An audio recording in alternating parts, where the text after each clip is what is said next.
Okay. And it's St. George himself. Mm-hmm. St. George. So he's a leader, warrior. He's up for a battle. He'll put the opposition to the sword. Mm. And I think we can play him on the wing. No, he don't feel like a winger, mate. Killed a dragon. Like centre half. Killed a dragon, didn't he? Reason being, he's got a good cross, hasn't he, St. George? Okay. No, I feel like as a person, like St. George feels like a centre half. He feels like a Bobby Moore. Do you know what I mean? Fair enough.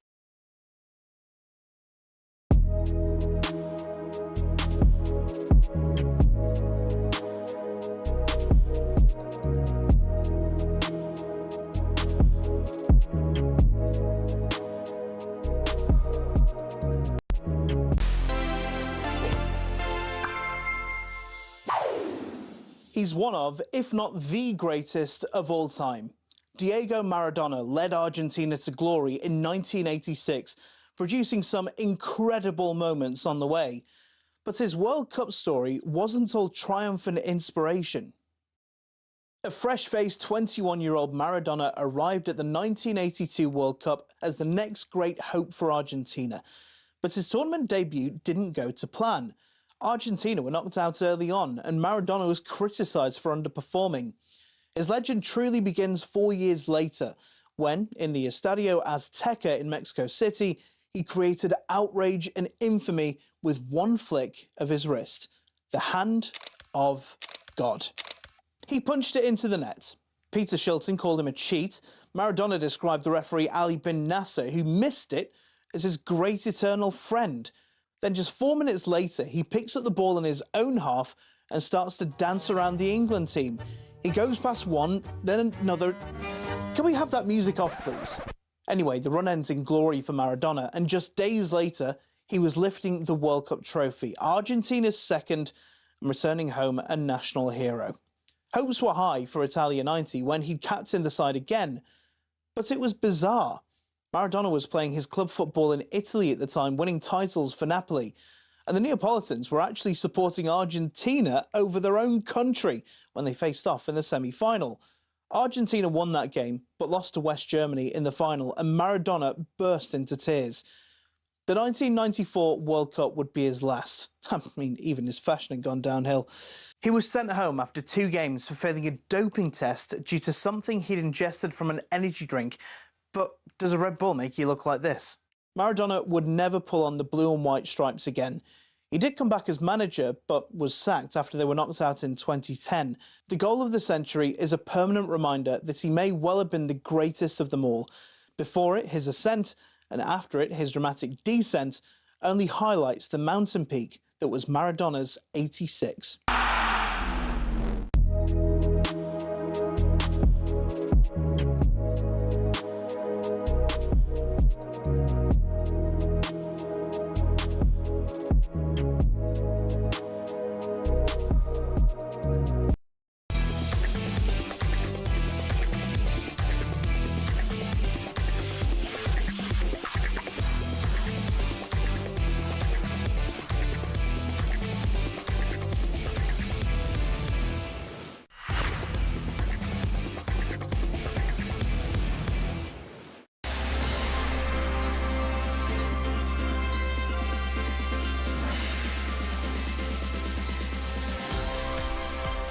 Yeah, good evening. Welcome to the World Cup Game Day Sports Bar. I'm Jamie. All right, alongside me tonight is Rory Jennings. England are in another World Cup semi-final, the 4th in our history. Can we get it done? It wasn't pretty, but we dug in against Norway. Jude Bellingham, unbelievable stuff from him. If you want to have your say, obviously come on late the other day. Still loads of calls to get through if you want to come on and talk about England. 03 717 22 3344. It is all about Wednesday now. We face Argentina for a place in the World Cup final. How confident are we? Can we do it? Also, we're going to be joined by European football expert Kevin Hatchard. We'll look ahead to tomorrow's World Cup semi-final between France and Spain. And we're going to be joined by talkSPORT reporter Ben Jacobs. Aston Villa losing 2 of the best players. Loads to talk about with that. A bit of a shambles there. 03 717 22 3344. Hello, mate. Yes, sir. How are you? Yeah, buzzing, absolutely. But I've got I cup feel like fever. I've not seen you for ages. No, it's been far too long. We've been like ships in the night, haven't we? Yeah. I've been asking to get you on, and finally we've got you back. I have to ask you though, because you was out in Mexico. Yeah. You took the risk. Yeah. You went 48 hours before the game. Yeah. It was the best decision I've ever made, including having children and getting married. It was literally the best thing I've ever done. It was majorly in jeopardy. I couldn't really go. Like when England were drawn to play in the Azteca, obviously it's one of those. It's one of those beacons of football, isn't it? It's like It's like the Holy Grail. Yeah. So it's a pilgrimage to go to watch England play in that stadium, and I felt like I had to be there. Anyone that's a football fan loves that ground. Yeah. Think of everything. Carlos Alberto's goal, Yeah. Pele lifting the World Cup there, Maradona. It's just full of history, Yeah. and I felt like I had to go, but it was so impractical. We had about 48 hours to sort it out, and I had commitments here. I've got a baby at home. My missus is back working. What did you say to the missus? I've got to go. Yeah, I kind of made it a pilgrimage, almost like a religious experience. I was like, look, to be the man I want to be, I have to go to this. I can't not go to this. If I don't go to this, I'm not who I think I am. Yeah. I follow England home and away. I always have. England are now playing in a fixture that is about as historic as it gets. Yeah. I can't not be there. Yeah. And I mean, she kind of knows what she married. She knows my limitations. Yeah. There's many of them. Yeah. And she kind If of she got said it. no, would you still gone? Possibly, but she's a good girl. Like, What do you mean possibly? possibly. You want to be the man you want to be, mate. Possibly. You just got to go. Yeah, you've just got to go. You've got to go. If she loves me, which she professes to do, she wouldn't want to stand in my way for something like that. No. And she was very supportive. She kind of understood that it was just part of who I am going to that game. And I genuinely mean it. It was the best decision of my life. Yeah. It was everything I thought it would be. Yeah. In terms of... Never been there before, no. Never been there before. Never been to Mexico. Yeah. But in terms of the stadium, the imposing quality of the stadium, the atmosphere within the ground, the acoustics of it all, you could feel the history, Yeah. and it was everything I hoped it would I mean, be. you And then got look one- at the fixture we You got one of the best games. Look ever, at the right? fixture. Well, What was the atmosphere like in there? It was one of the best I've ever experienced. Yeah. They were relentless. Do you know what? What was very different about it, Jay? Do you know where the way I'd compare it to English stadiums? In England, say when it's popping at Tottenham, Yeah. you'll get like the pocket that pops. You'll get behind the goal, like what you get various points in stadiums. So the North Bank at Highbury is what used to go. Yeah. Right. The Shelf side at Tottenham is what used to go. The Shed at Chelsea is what used to go. But it doesn't often go all the way round, and it certainly doesn't filter into the corporate end or whatever. Yeah. What I noticed about the Mexican support, it was man, woman, child, old age pensioner, rich, poor, plush seats, most loyal seats. Yeah. Everybody was on it. Yeah. It was very different. Yeah. And yeah, it was great. It was everything I wanted it to be. And I mean, that night, I think I fell in love with Jude Bellingham. If I didn't already, and I can't remember where this love affair was born, where I kind of realised that Jude Bellingham was everything I wanted him to be. Yeah. That was the night that it came alive for me. Yeah. It was everything. Do you know, it was the small things as well. When you're in the ground, you see it differently, don't you? Yeah, of course. You see it differently. And there were little moments where I just thought, this is the governor. Yeah. This is the guy. There was a moment actually at the end when we're doing Wonderwall. So my seat that I got wasn't in the England end. Right. I'm in the equivalent of like a West stand. I'm kind of like side view. Yeah. And I'm looking over at the England end, and I've said to my mate, I was like, look, we've seen 2 goals here. We've had a great time, but we've got to get in there, because if this goes well and we're winning, they're going to do Wonderwall. Yeah. We have to be part of that. Yeah. We can't witness it. We've got to be in there. You got to be in there, yeah. So we smuggled our way in. Did you? Yeah, we bribed our way in. How did you do it? I'll tell you how we did it. I think I could say this now. Yeah, go right, on. I'll tell you what we did. We left, so we kind of went out and tried to get back in. You couldn't. They were actually on it. And I pride myself on being all right at that kind of ducking and diving. Ducking and diving with Yeah. your dealer. I think I'm all right at that. Yeah. And I was having no luck.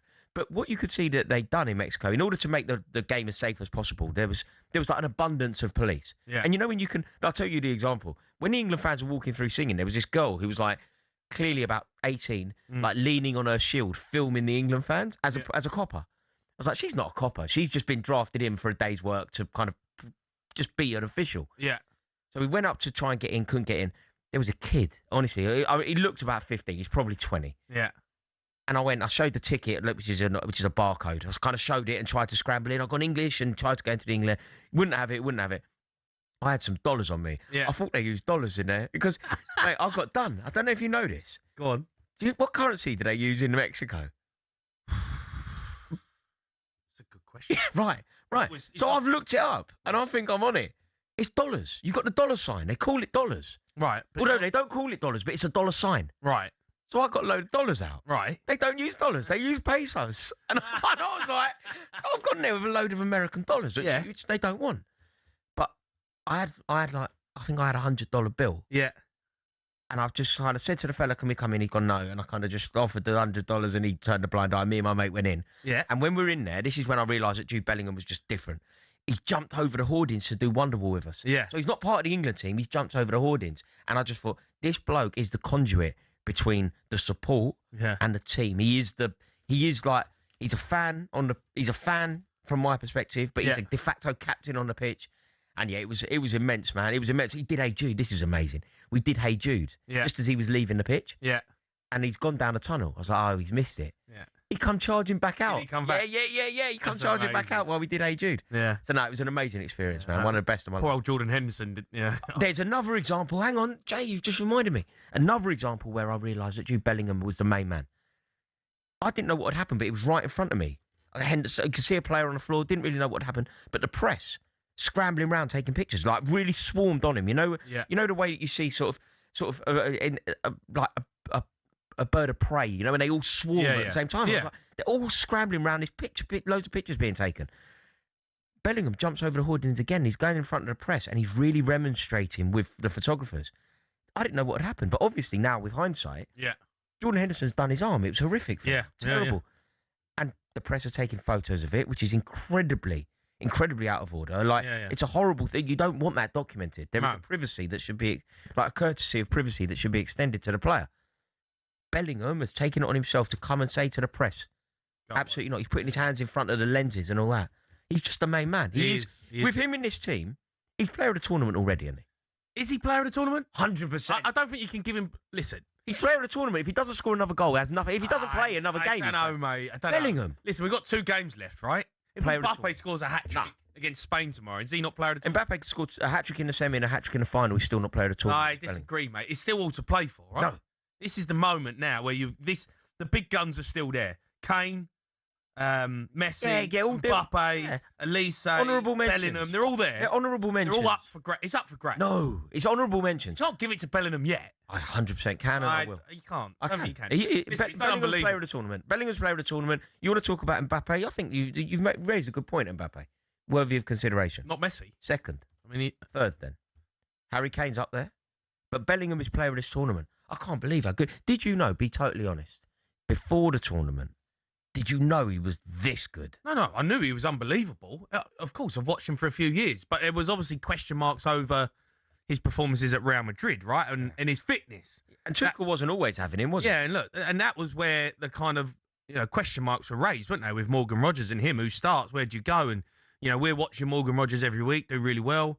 We were speaking to Terry Gibson quite a lot about Bellingham out there, and he was saying, listen, he's playing well. Real Madrid are not doing great, but Bellingham's playing well. So I was like, obviously you know what you know how good he is, but you wanted to see it. Like, can you produce? Can you produce on the world stage? Boy, 6 goals in 6. Boy, I mean that's what he's done so far. It's the Real Madrid thing as well. You just obviously brought up Real Madrid that he's doing it there. I feel a lot of his performances, they're quite un-English. He's got that Real Madrid quality. You know that? Yeah. Give me the ball, I'm better than you. He's got an arrogance. I'll do it. Leave it to me. I suppose we're going back to Gelsenkirchen now, aren't we? After when he scored that bicycle kick. Who else? Yeah. But no, with him in the team, I don't think that's a British thing that we don't like? Because I feel like there's been a bit of an agenda around Bellingham. You think there's a bit of a British thing about where we don't like arrogance over here, do we? No. Like we don't see it as very British. We don't see it as an English thing. No, it's not an English quality. It's not how we act. But other countries love it. Yeah. And weirdly, we love it in non-English players. Yeah. Like, when Eric Cantona scores a goal and puts his collar up, we're not going, put your collar down, Eric. We're going, that's unreal. Yeah. Like, he chips a keeper against Sunderland in front of the Stretford end. He surveys the landscape as if he owns it. Yeah. Puts his collar up. And we all go, that's brilliant. Yeah. Teddy Sheringham had done exactly the same thing. We go, put your collar down, Teddy. What are you playing at? Yeah. Big time. Yeah. but no, with Bellingham, I think it's different because he's delivering. Yeah. And also, I think you need it. That arrogance, that competitive nature, that belief that he instills in the team. I don't know. Look, we've seen some amazing players play for England in my lifetime. But I feel that what Bellingham is doing, even if you compare it to Kane, and Kane is an icon. Kane is one of England's greats as well. But Bellingham feels different. Do you think? Yeah. Do you think he's the greatest player to ever play for England? Can we frame this question in a slightly different way? Go on. Can we just discount the 66 winners? Like, Okay. I can't. You can't They go. won You it, can't go right? against Bobby Moore. Yeah. They've won it. They've won it. Okay, Like, but is he the best player you've seen in an England shirt ever? he's not. He's probably not the best player, but he might be the best England player, the best player for England. Like, look, you could argue that Steven Gerrard was a better player than him. You could argue that Paul Scholes was. You could argue that lots of players were, but none of them did it for England in the way that Bellingham has already. Already, 22 years old. Already, think about what happened in Qatar. Think about what happened in Germany, and this World Cup, he's taken it to a completely different level. Yeah, like I think it's amazing. I don't Rooney? know Rooney never did it for England quite like Rooney. I was there. Rooney scored 1 goal at a World Cup for England. Yeah, Like Jamie Carragher wrote a piece in yesterday's Telegraph, and he was talking about Gaza. He was kind of making the comparisons with Gaza. Gaza captured a nation and all that. Yeah, And he obviously did. And you think of his performances in Italia 90 and then Euro 96. But I didn't know this until I read Carragher's article. Gaza didn't score at Italia 90. He didn't score. Bellingham's got 6 in 6. It's different. I don't see how you can say that he's not better than what Gerrard did for England. Gerrard had his moments, remarkable footballer. But Rooney's contribution, Gerrard's contribution, Lampard's contribution, it just can't be bigger than what Bellingham has already done. Do you agree? Yeah, I kind of do. I mean, Gaza was my idol growing up. Yeah. You know what I mean? Like, and I look at what he'd done and how he played. I think Bellingham's better. I think he's just unbelievable. 6 goals in a World Cup. 6 goals in carrying a your World team, Cup. He's not forward. Yeah. You know when you're looking at the people that are scoring the goals, you're going Mbappe, Kane, Haaland was in it. They're centre forwards. Bellingham is doing that.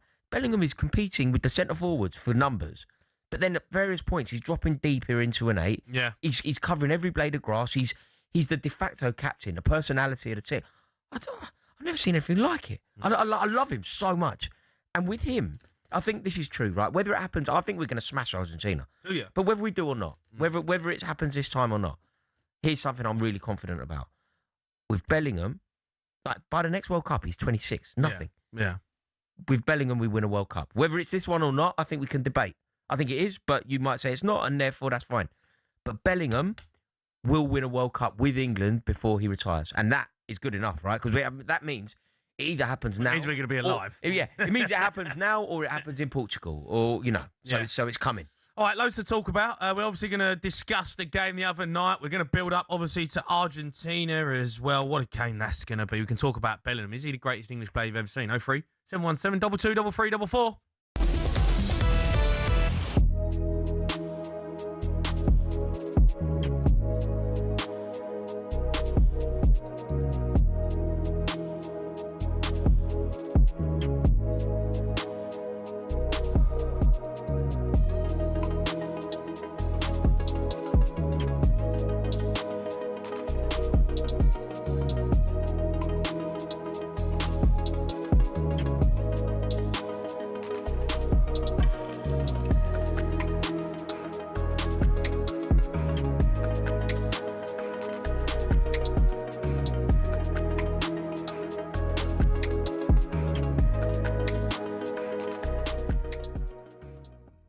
Newcastle's summer exodus is set to reach a crisis point. Sean, you'll have heard this news. Sandro Tonali, Anthony Gordon, of course, already out the door. Club captain and fan favourite Bruno Guimaraes has reportedly informed the hierarchy that he wants to join champions Arsenal. With another star player forcing his way out, Darren Bent raised serious concerns about what this loss could mean for Eddie Howe next season.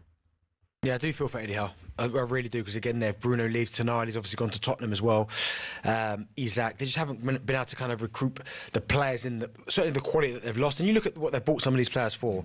Isaac, was it 60 million? They're selling for 120. Like tonight, they bought him for a fee. They're selling for more. So clearly, he's improving these players. But at some point, I think if Newcastle do want to go to the next level, they've got. I know it's hard with the PSR and the financial fair play, but if they do want to go to the next level and then stay there, they've got to find a way of holding on to some of these players.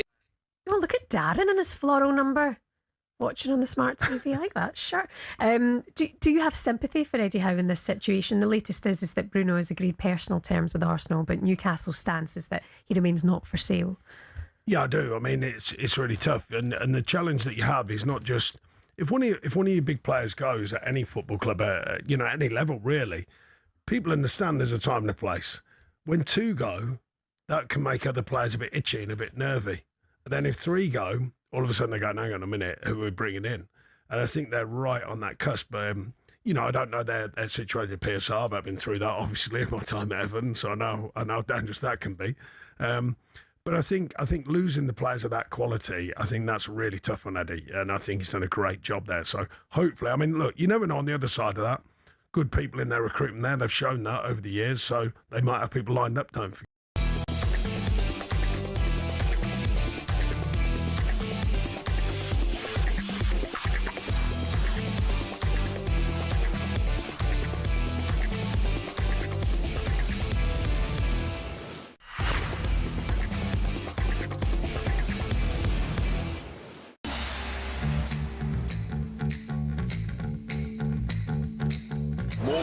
Coming onto it, right footing, good try, spilled by the goalkeeper, and bundled in.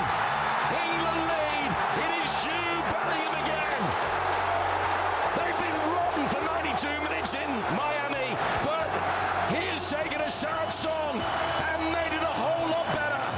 Bellingham was Johnny on the spot and just careered it into the back of the net. 25 minutes away from a place in a World Cup semi-final.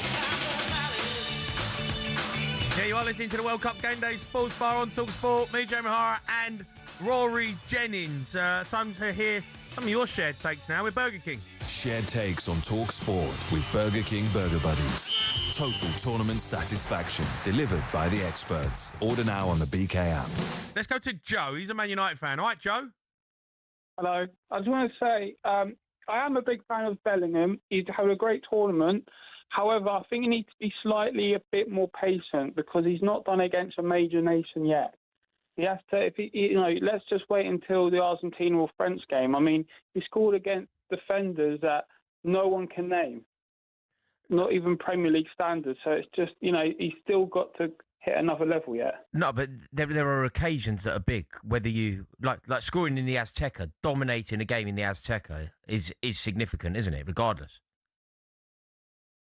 Yeah, that's great. But similar with Kane a bit. I mean, is Kane like scored against a big nation? You've got to wait. I mean, Bellingham probably will, but, Kane just does the odd penalty tapping against, France. But apart from that, in the big semis and finals, that's when we'll really see.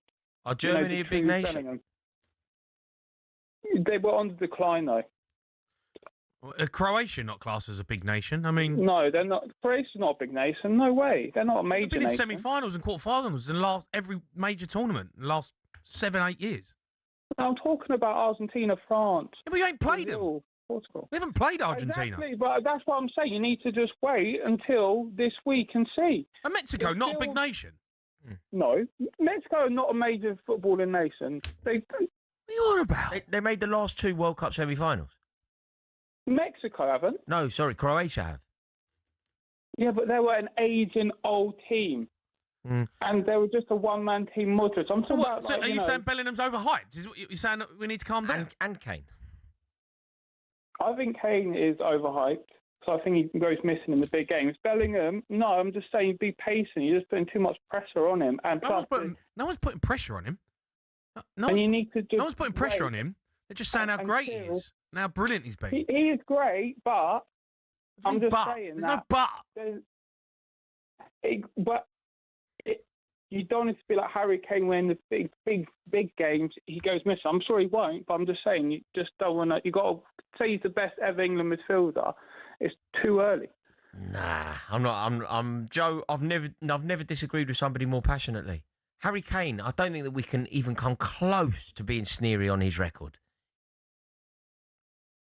Well, in finals, he just goes missing. Both finals went missing. In the semi-final, the Euros, he went missing, Harry Kane. In the semi-final against Denmark, he scored a penalty. Apart from that, didn't do anything. Croatia game, he scored in the Euro semi-final? A penalty. He's great. What about Denmark? That was a penalty. And in the France game, we missed it, penalty. That's probably the most defining England moment. No, it's not. That's not a defining England moment. It's not. It was. You've got a negative spin on it. No, I'm just saying big games, big nations. Harry Kane does go. Name me a big nation, a semi-final or final where he scored or had the game of his life. I think his biggest goal for England would have been against Germany, would it? At Wembley in the Euros. Yeah, but that was like a decline in Germany, and that would even. We can't win. We can't win. We can't win. Like every team he plays against, no, they're not a big nation. They're not a big nation. What? Like it's semi-final. He scored in both of them. No, it doesn't. That don't count. Yeah, Bellingham scoring against Norway. It's all very well to go. It's only Norway. The reason that we were playing Norway is because Norway knocked Brazil out. Like it was going to be Brazil, but Norway knocked them out. Yeah, but you're saying Argentina, France going to be 2, 3, 4 times as hard as Norway. I disagree. Norway, I totally disagree. Name a Norway defender. Name a Norway defender then. Well, it doesn't matter. It doesn't matter about who he plays. Norway were in the quarter-final. They had Haaland, Sorloth, Odegaard. Right, they're in the quarter-final. They beat Brazil 2-0. Yeah, but Argentina, they and France were on like another. I don't think Argentina are. Compared to Norway. I don't think they are. Yeah, but they are the reigning champions for a reason. What they did to Egypt, they got Messi. Are Argentina aged though? Are Argentina an aging team? Not as much as Croatia, slightly aging, but not as much. Joe, when we smash Argentina, when we go 3-0 up in the 60th minute, you remember this conversation. When Bellingham has scored his third that night, you remember this conversation. Well, I think Bellingham is great. I'm sure he will do something. Of course, he's doing his career. Probably will win something. He is the main man, but you got to just be a bit more patient, saying he's the best. I mean, there's just a few. I'm just saying we've not faced a major nation yet. We've not had a test. Thomas Tuchel's put in for the semi-final and final for the big games. The other games were formality, apart from the Mexico that had jeopardy. But DR Congo. Do you think we beat? Do you think we beat Argentina, Joe? I think it'll be like literally flip. Could go to penalties. Could be a flip of a coin decision. What do you think? Referee. Are we going to win or not? I think we'll win, but if we play France, I don't think it'll be France. We'll smash France. Don't know about that. No, have I lost you, Jay? I thought we were a team. You had me up. I've lost you now. Look at that. Look at that, I'm on my own. Well done, Joe. You've captured Haaaaas. We need Spain to do a job. No. We need Spain to do a job on France. That's what we need. We can beat Spain. We'll beat Spain. We'll beat France. We'll beat Argentina. No, Bellingham won't allow anything else. We'll beat Argentina. Yes. I actually genuinely, I'm confident that we beat Argentina. I can't see a world where we lose. I can't see it. Well, they have got Messi. Yeah, but okay, you want to talk about Messi? Genuine question. Does Messi get in our team? What do you mean? Would you swap Bellingham for Messi? Well, but he's not playing there. Okay, would you swap Kane for Messi? He's not playing there. Okay, he's a right winger. Okay, he might get in that position. You wouldn't swap Bellingham, would you? You wouldn't swap Bellingham for Messi. If I offered you the option now, Messi in, Bellingham out. Okay, yeah, but you'd move him around, wouldn't you? No, but if you just give you that a trade, you give them Bellingham, we get Messi. Would you do it? Nah. Would you? You unpatriotic swine. I didn't say yes. I did say no. But you're asking. Would you swap Kane for Messi? If that was on offer now, for this game, a one-off game. This game, a one-off game. This game on Wednesday night in Atlanta. I'll give you the opportunity to sub off Harry Kane from our starting lineup and bring in Lionel Messi. Do you do that? Absolutely not. I think. Come on, mate. Today, come on. Harry Kane is a better footballer than Messi today. I'm not saying legacy. Lionel Messi is the greatest. Lionel Messi is the leading goal scorer. Lionel Messi is the greatest footballer to have ever lived. No doubt. He is the leading goal scorer in this World Cup. In his peak, no doubt. I know, but Kane is better than him today, isn't he? I don't think you can say that. There is a wane to Lionel. I don't think Messi. Lionel Messi. 08. If we're having this conversation, we're having this conversation. 09, when he destroyed Man United in Rome. Play in this World Cup? Yeah, I thought he was exceptional. I thought he was exceptional. Did you watch Harry Kane against Norway? He didn't have his greatest game, did he? No, he didn't. No, he didn't. Dead on his feet. Come on. Look at his goals against Congo. I know, but look at Messi's goals in the tournament. Okay, I'll give you the option now. All right, cards on the table. All right, go on. Would you rather have Harry Kane in your starting lineup on Wednesday night or Lionel Messi? I'm not answering that question because it's Would you rather? I'm not answering that question. Okay, would you rather have Jude Bellingham or Lionel Messi? I can't believe it. I just don't like. I can't answer that question. So if you want to talk about playing if you want to talk Argentina. about wingers, is he a better right winger than Saka? Maybe. Is he a better right winger than Madueke? Definitely. Would you accommodate him instead of Gordon? Yeah, probably. But he's not a better player today than Bellingham, and he's not a better player today than Harry Kane. I can't believe it, O'Hara. I can't believe it. Very rare this happens to me, but you've left me speechless. You would honestly swap Harry Kane. No, I'm not saying. Harry Kane is potentially the best player in the world. Jude Bellingham is potentially the best player in the world. Lionel Messi is playing for Inter Miami. You're asking me to say that Harry Kane's a better player than Messi today. I'm not saying. Listen, if you want to have the conversation about legacy, I'm not talking about what Lionel Messi did to Manchester United in 2009 in Rome. I'm not talking about that version of Messi. I'm not even talking about the version of Messi that won Argentina the World Cup 3.5 years ago. Today, Harry Kane is on the precipice of a Ballon d'Or. Jude Bellingham is arguably already at the tender age of 22, England's greatest player, arguably. And now we're talking about... I know, but mate, we're talking about Messi. A 39-year-old Lionel Messi. Who's performed unbelievably well. This is wild. In the World Cup. So basically, yes is your answer. You would swap Kane. I would say I don't know. You would swap Kane for Messi because you don't want to say it. I would say I don't know. I'm appalled. I would say I don't know. I'm shocked and appalled. If you've got a shared take your own, you can voice note us. Simply give us a call, 03717 22 3344. It's all thanks to Burger King. Shared takes on talkSPORT with Burger King Burger Buddies. Iconic winners delivered in the box every time. Order now on the BK app. You can have your say on that, 03717 22 3344.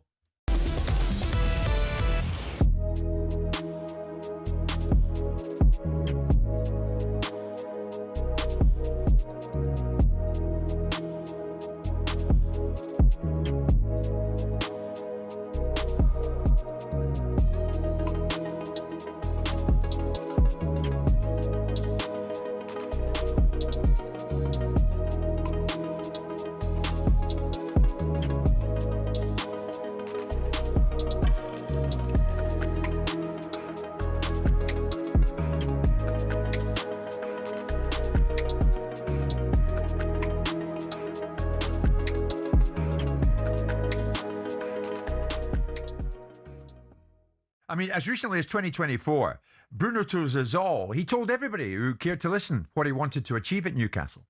Never said that I would like to leave. Since I signed for the club, I always said I want to put my name in the club history, and nothing changed. Nothing changed for me. It is keeping going. I still want to win some trophy for me. When I signed for the club, I said I want to play in Champions League, and everyone said that I was crazy. And we got it. Now I wanna be in Champions League again. I wanna win something for the club. I think the fans deserve. We are worked so hard to get it. So this is still my dream. And then a year later, Simon, they win the Carabao Cup, and Bruno says, "This is my second home. We're making history. Someday, when I leave this club, I want the fans to sing my name the way they do Alan Shearer." I'm not sure that's going to happen. Well, look, first and foremost, ask yourself the question: why are these players suddenly all deserting the sinking ship? It's not a sinking ship, but it doesn't appear to be a particularly ambitious one. It doesn't appear to have an ownership model that everyone thought was going to change the whole direction of football. Oh my God, we've just sold to a nation state, one of the richest nation states, and look what they're going to do to football. But they haven't done anything. They're going to buy everybody. They're going to buy Ronaldo. They're going to buy Messi. They're going to have this player here, that player, this player, and they haven't. Yeah. They bought a bunch of players that to some extent, they've gone and made better. And these players are now doing what every player does, which is go, Liverpool. Yeah. Oh, Arsenal. Yeah. Oh, Real Madrid. And that's what Newcastle have found themselves in a position of doing. So ask yourself the question, despite the vilification of a player that 2 years ago said he wanted to stay, nothing lasts forever. He's done his 2 years. He is entitled to leave. How he leaves is the key component part of this. But also, why? Why are Newcastle now a place where people want to leave from? Yeah. And that's the problem Eddie Howe's got. That's the problem that Matey Boy that says that to everyone they're going to win the league by 2030. Yeah. Those are the challenges that they've got.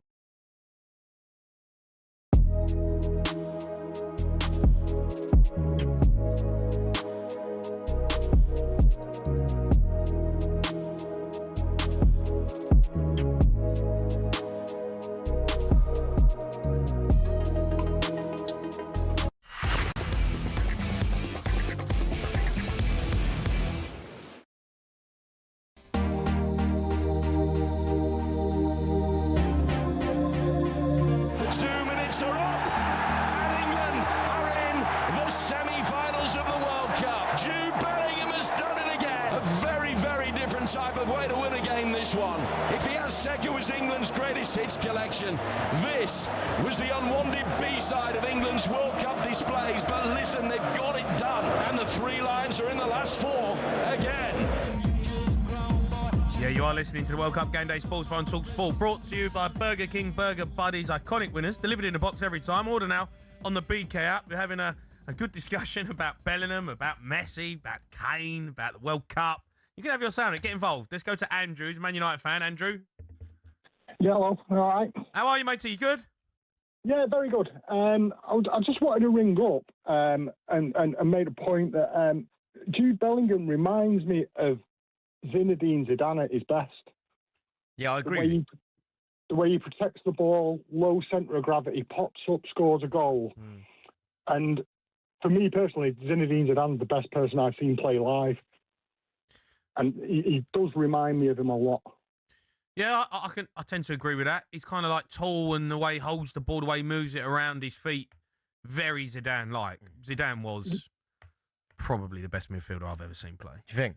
Yeah. I think that's a great comparison. I think Andy, the Man United fans' comparison there between Zidane and Bellingham makes a lot of sense to me. You know the way Zidane would affect football. He would change football. Like France won a World Cup because of Zidane. Yeah. Jude Bellingham does that. Like Jude Bellingham changes football. Like England was supposed to drop out of the Euros in 2024. Suddenly we're in a final against Spain.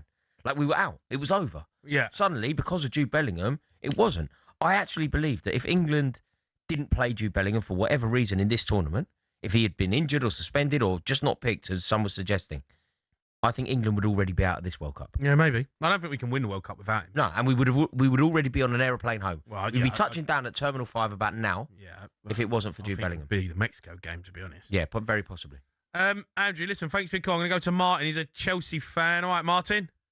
How you doing, boys? All right? Oh, I'm all right, mate. I'm all right. Go on, what do you want to say? I just want to say that I was more actually worried about the Mexico and Norway game than facing Argentina. Yeah, I kind of agree with you. And I mean, it weren't necessarily the team of Mexico. It was a situation that they were put in. Going into the cauldron, they dealt with it. Norway was always going to be awkward. Scandinavian team, they've always, Yeah, I think the way that Norway set up, right, they stifled us, right? They knew that they probably couldn't go toe-to-toe with us in terms of attack, right, because they'd get undone. So what they did was frustrate us, which is the way to kind of beat England, right? Play 4-5-1, hard to beat, don't let Kane get on the ball, and, we find it difficult. That's what they did, and that's why it was such a tough game. I mean, most of the Scandinavians know the English game. That most of them played over here, so they know it's inside out. So that was always going to be awkward. But I think Argentina will come and they'll take us on, right? They're not going to sit back. They're going to be like, right, we're going to take you on. And I think that helps us. Obviously, we've still got to stop Martinez, Alvarez, and Messi getting on the ball. But I just think there's going to be more space in this one for people like Bellingham and Kane to actually make something happen. Because Kane was quiet against Norway. Well, I think there'll be goals in this. It'll be hard work. It'll be touch and go. But England have just got to play how they play, and all right, keep an eye on Messi, but put in a performance because they got up a level than what they did against Norway. Yeah, I mean the performance against Norway, it weren't a great performance, was it? No, I think we were very lucky. I don't think we really deserved to win. I thought Martin Odegaard was brilliant, but you're always going to have to ride your luck at some point. You're always going to have those moments where it doesn't necessarily go your way and you find an answer. Mm-hmm. And in Jude Bellingham, that's what we have. We have somebody that will help us snatch victory from the jaws of defeat. Yeah. Somebody that will turn a game on its head. Somebody that drags us to victories that we don't deserve. Yeah. That's how you win a tournament. I think in tournament football, we've needed a player like Bellingham. Do you know, like when you look at teams that Messi, for example, and it's the World Cup team, it was all about Messi, right? Get the ball to Messi and make it happen. When you think when France run it, Mbappe, get the ball to, when Brazil won it, get the ball to R9, he'll win it for us. In tournament football, you've got to have that. You have to have that one player. Yeah. You've got to have that one player who steps up when the chips are down. Yeah. Right? You don't have to be a great team. You've just got to have that one player. Yeah, and that's what we've got in Bellingham, and that's why I love him so much, and that's why. Who's more important, Bellingham or Kane? Bellingham. If somebody gets sent off, say an England player gets sent off against Argentina, we're going to miss somebody for the final. I don't really care who it is as long as it isn't Bellingham. I think that we can find a way with as long as Bellingham's on the pitch, there is a world in which we win a game, any game. And that is a dream for an England fan. That is a dream to have a player like Bellingham. So if we had the option, obviously I don't want this to happen, but if either Kane or Bellingham picked up a knock or picked up an injury in the semi-final, I'd rather it was neither of those two. But if you're forcing the choice between those two, Kane has to be sacrificed. Bellingham is England's most important player. He is our de facto captain. He's the personality of the team. He is the conduit between the fans and the team. He is the goal scorer. He is the goal maker. He is. It feels weird that that's become the thing because it has been Kane, right? Yeah, Kane is a masterful footballer. I don't want this to be positioned that this is any slander towards Kane. Like people, I love Harry Kane. I really do. I think he's a class act, and I think he will also go down. And he's probably England's greatest player at the moment. Kane, probably if we exclude the '66 boys. But Bellingham, particularly this tournament, is something different. He's something unstoppable. It's one of those like unstoppable forces that you just need to back. You hitch your wagon to Bellingham and you hope for the best. That's completely what I've done. If we have to lose a player, England's most important player is Jude Bellingham, no doubt about it. Yeah. Martin, thanks for calling. Go to Daniel. He's a Chelsea fan, right, Dan? You're right, lads. How you doing? Yeah, I'm good, mate. I'm good. Go on. What do you want to say?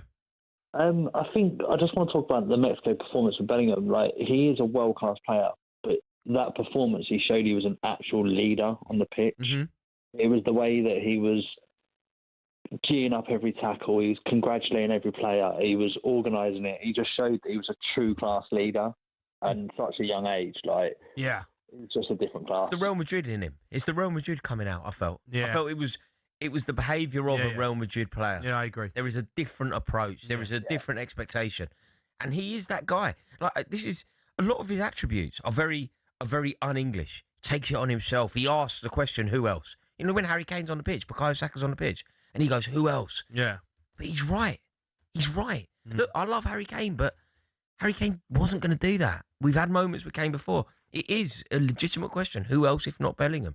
And I think that call there from Dan, the Chelsea fan, I think he's spot on. That Mexico performance was a coming-of-age moment for Bellingham. And I don't know how many people needed to be convinced of this. Maybe even I did. But it was suddenly the moment. It was when the coin dropped. And I was like, we have something that every single country at this World Cup would give anything for. Yeah. Bellingham, every team left in this World Cup, the top 4 seeds, it's an amazing situation. Every Spanish fan wishes Bellingham was Spanish. Every French fan wishes Bellingham was French. And every Argentine wishes Bellingham was Argentinian. That's what we've got. And with him in the team, anything is possible. We could say the same about Mbappe. We could say the same thing about Lamine Yamal. Some would. And we could say the same thing about Lionel Messi. Yeah, they've all got a player. They're all right. They're all right, but none of them are having the tournament that Bellingham's having. At least he's doing all right. Who's the best player this tournament? Guaranteed Bellingham. I think he's up for debate. Nah. He's England's best player. No. The World Cup, the big boys have turned up, mate. You can't say that's it. Bellingham's won it. Bellingham's the goal. You know how some Elise's been unbelievable. You know how some tournaments... Mbappe's been unbelievable. Some tournaments belong to certain players, right? They ultimately become... You remember them for a certain moment, a certain player. Stamp. Schillaci. Schillaci will always be the 1990 World Cup. Yeah. R9 will always be the Korea Japan World Cup. Yeah. This World Cup is Bellingham's.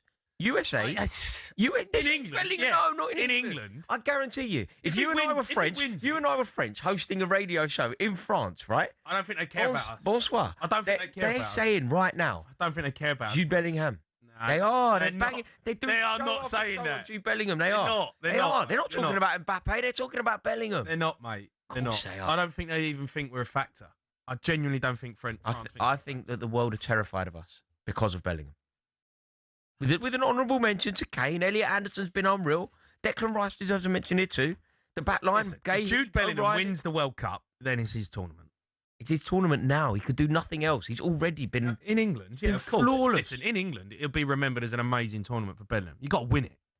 You got to win it to be remembered all over the world. Possibly, but I still think he's left his mark on a tournament. No, Gazza left his mark on 1990. Of course, he's left his mark. Yeah, Gazza. Yeah, he was crying.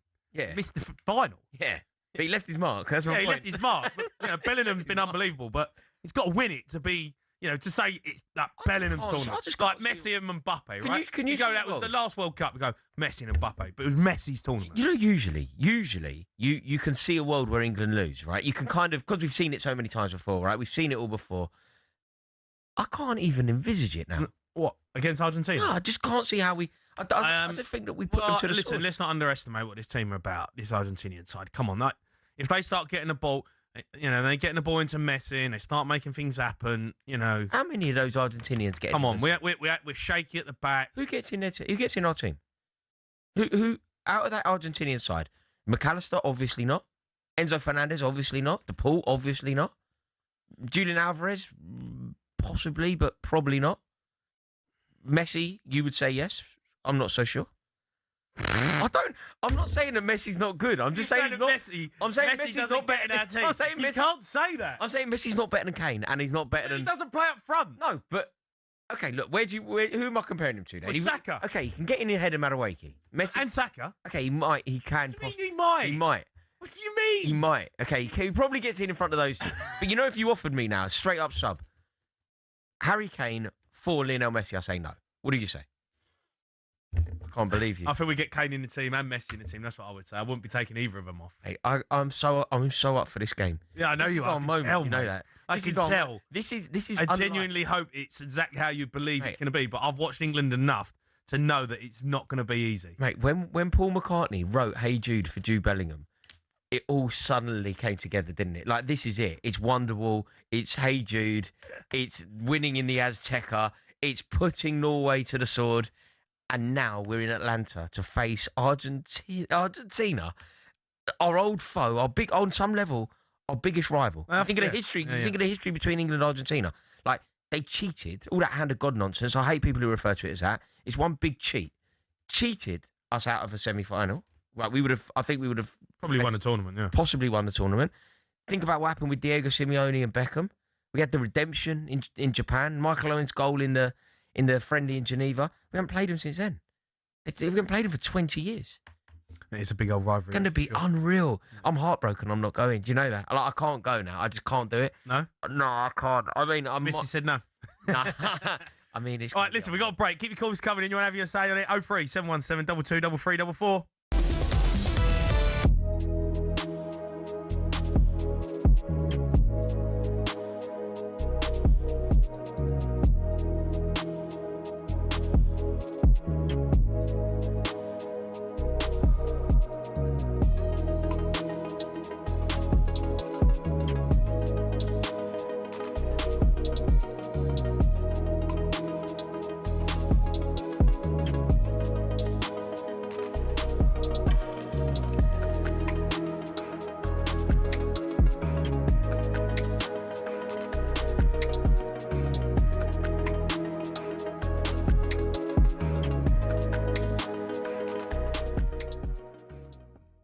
That 30-year feud reignited between Roy Keane and Alfie Haaland. So Haaland's dad was obviously at the game, obviously unhappy with how things played out between Norway and England, whether it's his son being penalised for pushing Elliot Anderson in the box and that goal being ruled out, whether it's the ball hitting the spider cam for England's first. So he's really frustrated, and he takes to X to sarcastically congratulate Bellingham and the referee, claimed Norway were robbed by the French referee Clement Turpin.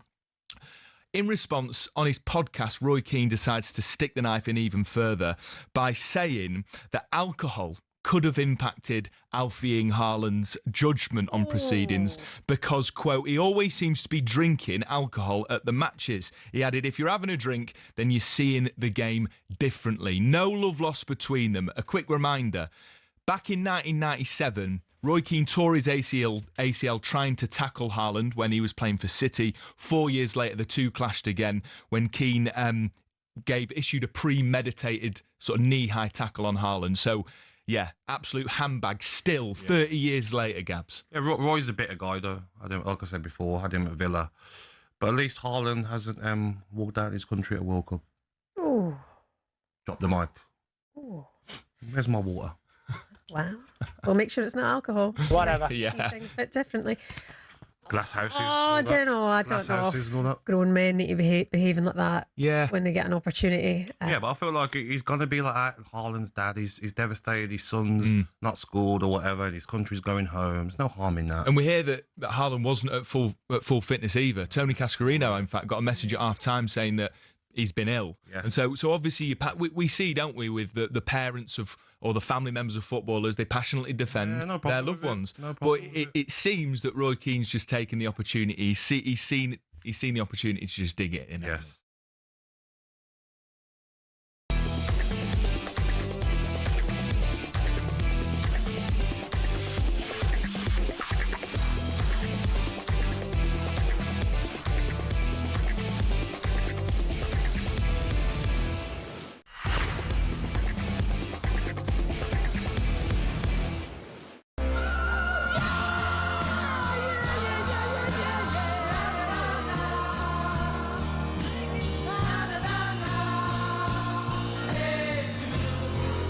Listening to the World Cup Game Day Sports Bar, myself, Jerry Haaaaas, and Rory Jennings, who is the biggest England fan right now.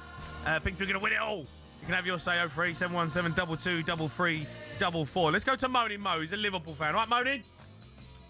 You all right? All right, mate. How are you? Yes, sir. Your delusion, Rory Jennings, is beyond belief. I mean, Bellingham isn't even in the top 5 players this World Cup. What are you on about? Are you what insane? Are you actually, Messi has been better. He hasn't had a better tournament. Better. Well, if you're going to interrupt me after every name, I can never finish the names. Messi has had a better tournament. Mbappe has had a better tournament. As has Dembele. As has Elise. As has Oyarzabal. He's been better. As has Haaland. He's been better. They've all had better Can't put tournaments. Haaland in front of As Bellingham. usual, Haaland has had a better tournament. No, well, he hasn't. He's out. He's out. He scored against Brazil, mate. All right. Bellingham scored against him. Bellingham scored 2 against Haaland. The only reason Bellingham scored one of them was because he got assisted by the camera. Oh, you've got to respect your opponents. You've got to respect your opponents and respect Argentina, who are world champions, by the way, because they will beat you. They will beat you. Stop being confident. Stop playing the final. Stop saying, oh, if we get Spain, that will be a walk in the park. It's not going to be a walk in the park, mate. Here's one for you then, Mo. How good do you think Bellingham is? You give me your analysis and breakdown on the brilliance of Jude Bellingham. Where do you rank him? He's not comparable to Zidane, which you've done. He's a good midfielder. And in comparison to other players in this tournament, so you think Oyarzabal has genuinely had a better tournament than Jude Bellingham? Much better. You can't be serious. He scored against Spain beat Portugal. Yeah. There you go. They've beaten worthy opposition. Bellingham has not played against worthy opposition. I mean, Kane has been completely rubbish. Portugal on paper are very different to Roberto Martinez's Portugal. Kane's got 7 goals. Again, he scored them against majority rubbish opposition. Yeah, but you're not saying that about Lionel Messi scoring 2 against Austria, are you? Messi hasn't scored any penalties. No, he's missed them. He's missed them. Messi has scored remarkable goals and don't even put them in the same sentence. How dare you put them in the same sentence? They don't deserve to be in the same sentence. Kane, every time he's in a semi-final, he bottles it. What's your prediction then? What's your prediction for England-Argentina? How's it going to play out? 3-0 Argentina. It's going to be a walk in the park. Moaning, mate. You are honestly, honestly, he's brutal. He's brutal. I don't even know. Moaning, you seem, you actually seem very happy. Normally, you're moaning, but you actually feel like you're happy because you're digging out England. Because I'm excited. I'm buying my Argentinian shirt. I'm going to make some Argentinian steak, and I'm going to watch you lose. Are you Argentine? Why wouldn't I be happy? No. Why do you want Argentina to win? Because I like football to win. The same way you want France to beat England if they happen miraculously to reach the final. Football wins. Why is football the winner if Argentina beat England? Because you got assisted by the camera. You had a numerous. You don't think Argentina have had their moments of luck in this tournament? Not as much as England. At least Argentina can play football. What did you think of Argentina versus Egypt? There were potentially some quite bad refereeing decisions. However, Argentina can play football. England cannot. They don't know how to play football. They don't excite you. Wait, If you're telling where me are you you're from? excited, I remember you saying before. I can't remember. Where were you from? it's a team that won the same amount of World Cups since you, since 1966, Libya. That's it, Libya. Yeah. How are they getting on? About as good as England, mate. Fair. Look, so ultimately, who do you think is going to win the World Cup? Then you obviously don't think it'll be England. Who do you think it'll be, Mo? Argentina, France, or Spain? Yeah. and of those three, who do you think wins the World Cup? France. France. There we go, Jay. There we go. He's a horrible man. Unsurprisingly, No, he's a horrible man. He's actually become a talkSPORT sports bar legend. No, he's not a legend. Yeah, he kind of is. No, he's not a legend. He kind of. We know when I'm listening. I listen to your show a lot. I like it when he's on the phone. No. We don't like it when he comes on. I don't know why we answer the phone to him, actually. You know what? I think I might ban him after that conversation. Mo, you're gone. Let's go to Patch. He's a Gillingham fan. Patch. Hello, mate. How you doing? I'm all right, Patch. How are you? Yeah. Just fed up with some of these callers that you got on there tonight. Well, Tell me about it. I think they need to wobble their head a little bit. Al Bellingham don't get in any team in this World Cup, and people are saying he can't. It's an absolute joke. Well, he's probably not far off the best player of the tournament. Don't forget, Messi could have been sent off in the first game. Without Messi, Argentina are nothing. I think that's the same with England. Yeah, well, no. I think you're looking at our players. I think as a player, we're better than Argentina, but I just can't believe like Mo. You might as well just block his number. Yeah, I know, but Mo's not an England fan, is he? Do you know what I mean? He's just that he wants to see England get beat, which is outrageous. But I agree with Rory. I think I've seen it. I watched it down in the Champions League quarter-final against Juventus once, and he just glides like Bellingham. Bellingham don't run. Zidane is just. It's a big comparison, that right? It's a big comparison to compare. It's big and fair. It's a fair comparison. What Jude Bellingham is doing in this World Cup is comparable to what Zidane has done in the past. No, but Zidane's won it twice. Yeah, okay. He's won it twice. Okay, but when Zidane was in a semi-final, people were acknowledging how well he was doing. I think it's fair to say that what Jude Bellingham is doing is comparable to what Zinedine Zidane was doing for France. I'm with you, Patch. I'm with you. And with Jude Bellingham in this side, I think anything is possible. All right. Patch, listen, thanks for your call. Keep them coming in. You want more of your say on the game that we build up to against Argentina. Talking about Jude Bellingham. We'll talk about the Gabriel Clark situation as well, because he's been a big talking point throughout the station today. 03 717 22 33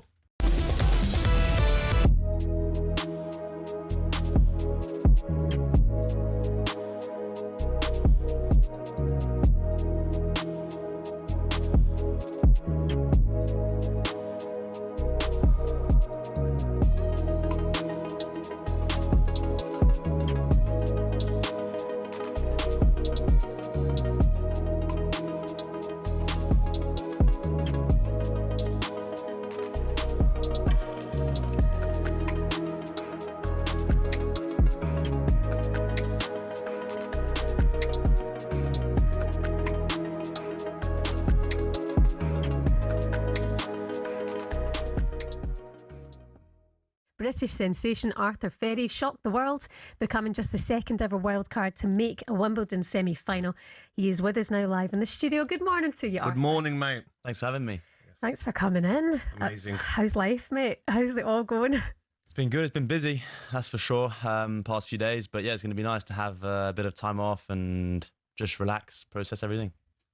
I was going to ask you straight away, what have you learnt from your experience at Wimbledon? Because, like I spoke to you before we come on, I was watching the Dimitrov win.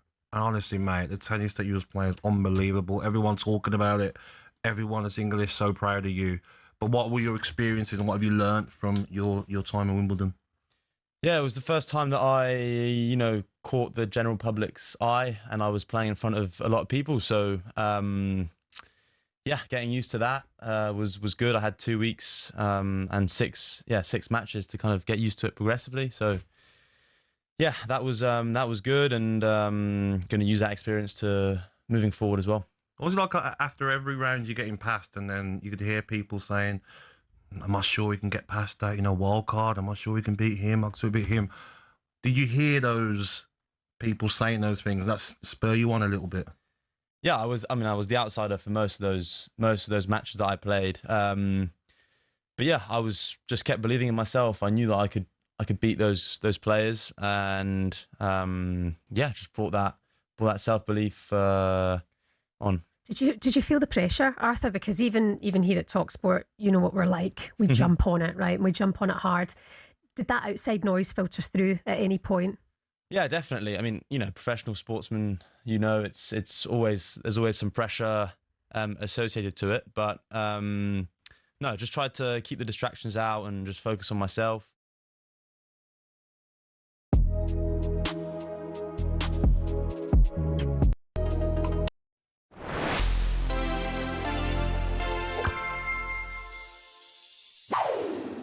This might be the most iconic image in English sporting history, the moment Bobby Moore lifted the World Cup. It meant the flag of St George could forever be draped on the Jules Rimet, and Moore would be a hero always, despite the twists and turns of his eventful World Cup career. Bobby Moore went to the World Cup in 1962, but didn't play a single game. A year later, though, he was made England captain, leading the side as they built up to 66. But Moore might never have played in the tournament. He was in a contract dispute with West Ham and was technically a free agent. And an FA rule meant free agents were ineligible to play for England. Sir Ralph Ramsey stepped in and forced West Ham and Moore to sign a deal. Phew. Then, when the final came around, Moore might not have played in that either. According to Sir Geoff Hurst's autobiography, he overheard Sir Ralph discussing the idea of dropping Moore in favour of Norman Hunter to help deal with the German attack. But he stuck with Moore and didn't live to regret it. 4 years later, Moore was shrouded in controversy. On a pre-tournament team trip to Colombia, he was arrested, accused of stealing a bracelet from a gift shop, and placed under house arrest for 4 days. Perhaps the most famous match of that tournament was England's group game against Brazil, in which he made what's still described as the perfect tackle. It's so beautiful. After the game, another iconic image. The quarter-final defeat to West Germany would be his last World Cup match. England failed to qualify in '74 and Moore stepped away, leaving the most incredible legacy. He was made an inaugural inductee to the English Football Hall of Fame in 2002, and in 2007 this statue was unveiled of Moore outside the new Wembley Stadium. It was described as the finishing touch.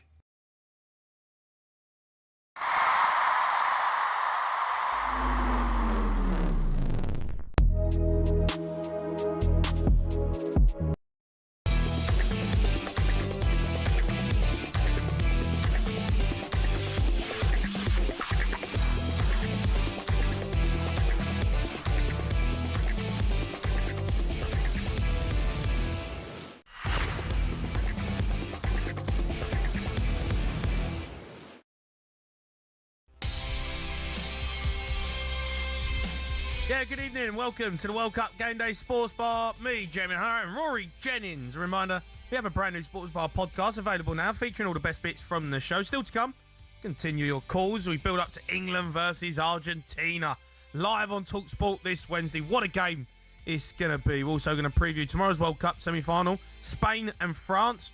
European football expert Kevin Hatchard is going to join the show. But first, Nick O'Reilly's been speaking to talkSPORT's Faye Carruthers. Nick O'Reilly said about each player is desperate for England to succeed while also keen to put on a show. Have a listen. Again, it's just a desire, the togetherness we've got. Yeah, of course, everyone has their opinions. We all know we can play better.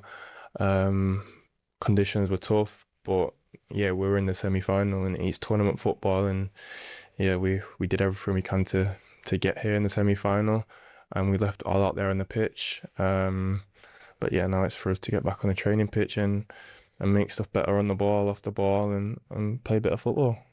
Top 4 teams in the world are in the semi-finals. What kind of a statement would it make to beat Argentina and get to the final? Yeah, huge statement. Yeah, we've not been in the World Cup final in 60 years, is it? So yeah, it would be a huge statement to everyone. And yeah, we're going to go out there and give it our all to make sure we're in that position. Yeah, Nico O'Reilly there speaking to Faker Ruthers. Let's go to Stuart. He's a Leeds fan, right, Stu? Hello, how you doing? I'm all right, Stu. You all right? Yes, I'm good. There's a lot of negativity on the show tonight. I'm not feeling negative. I'm driving from Miami to Atlanta for the semi-final. Oh, yeah. Yes, mate. Go on, son. I am. Amazing. How far is that? How far is that journey? 700 miles. Wow. So we're about 10 hours we'll do it in. But I'm here with my wife and my boys. They're 15 and 13, so... I love it. Absolutely brilliant. Stuart, absolutely phenomenal. That's support, isn't it? Yeah, mate. Driving 10 hours from Miami to Atlanta. So were you in Miami because of the game against Norway? Yes, yeah, we're in Miami. No, it was a great game. It was a bit hot. I don't know how the players coped with extra time, and Anderson looked absolutely gassed. Yeah, well, a lot of them did, didn't they? We looked shot to bits. Half the team looked shot to bits, apart from Bellingham.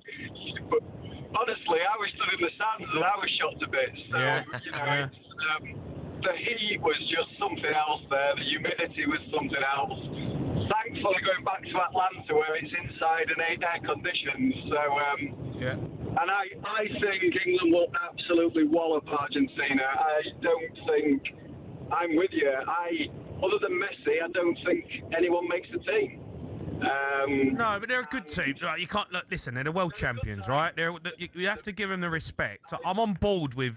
I think we can beat them, but everyone says we're going to smash them to bits. Like that's not going to happen, guys. Like we ain't smashing them to bits. 2-1, I reckon. 2-1, and I think it will be extra time again.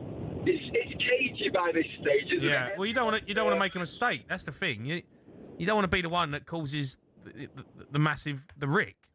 So there's a bit more nervousness to your game. It's like FA Cup final. It felt like that against Norway, like an FA Cup final when two teams come up against each other and who might have been a fantastic all season, and then you watch them in the final, you go, God, it's a bit crap. This, isn't it? So much to lose. There's so much to lose. There's so much riding on it. It becomes a cagey affair. It's going to be the same thing, and it's going to be about the big players: Bellingham, Kane, Messi, Alvarez. The ones who are going to make the difference. Can we add another one? Have we got another player? Can Rashford? I'd start Rashford. Gordon's playing really well. Yeah, but fresh legs, mate. That's all I'm thinking. Not because fresh legs. Would you really? I need fresh legs, mate. We're shot to bits. Gordon hasn't put a foot wrong since he put his foot wrong and then put it right. Yeah. But we look so tired, mate, against them. No, there is a fatigue issue. We've got to manage it. Declan Rice, mate. He's dead on his feet. Yeah, no, we have to make a right decision about Rice. I think there's a chance he doesn't start. You're going to need the energy in there. Stu, just we're going to talk about that, but Stu, I've got to ask you. So you're driving 700 miles. Have you got tickets for the final? I haven't. I've got semi-tickets. That's why I'm driving. I haven't got final tickets yet.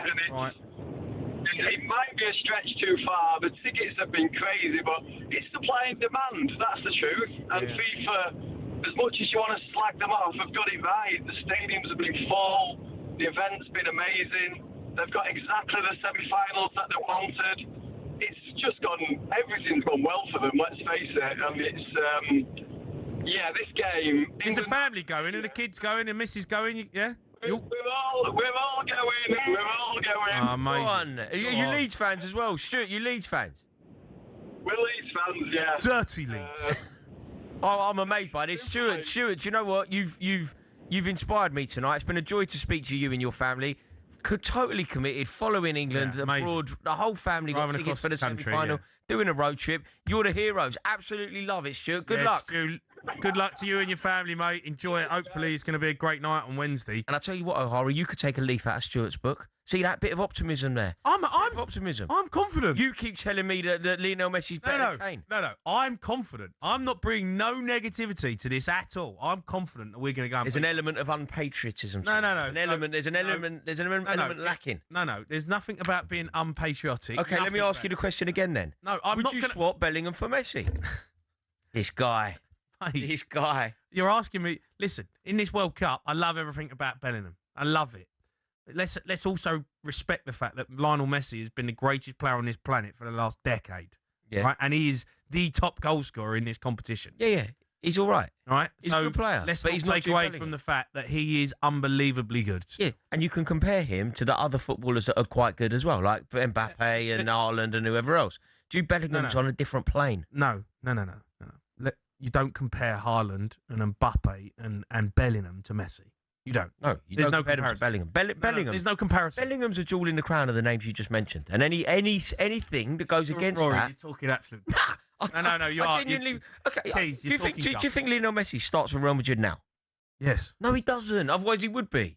No. He would. He would have decided decided to fit into Miami. He's 39 years because old. he's getting paid £1 billion. Mate, the Wolf wouldn't be at his door if he was playing in Europe either.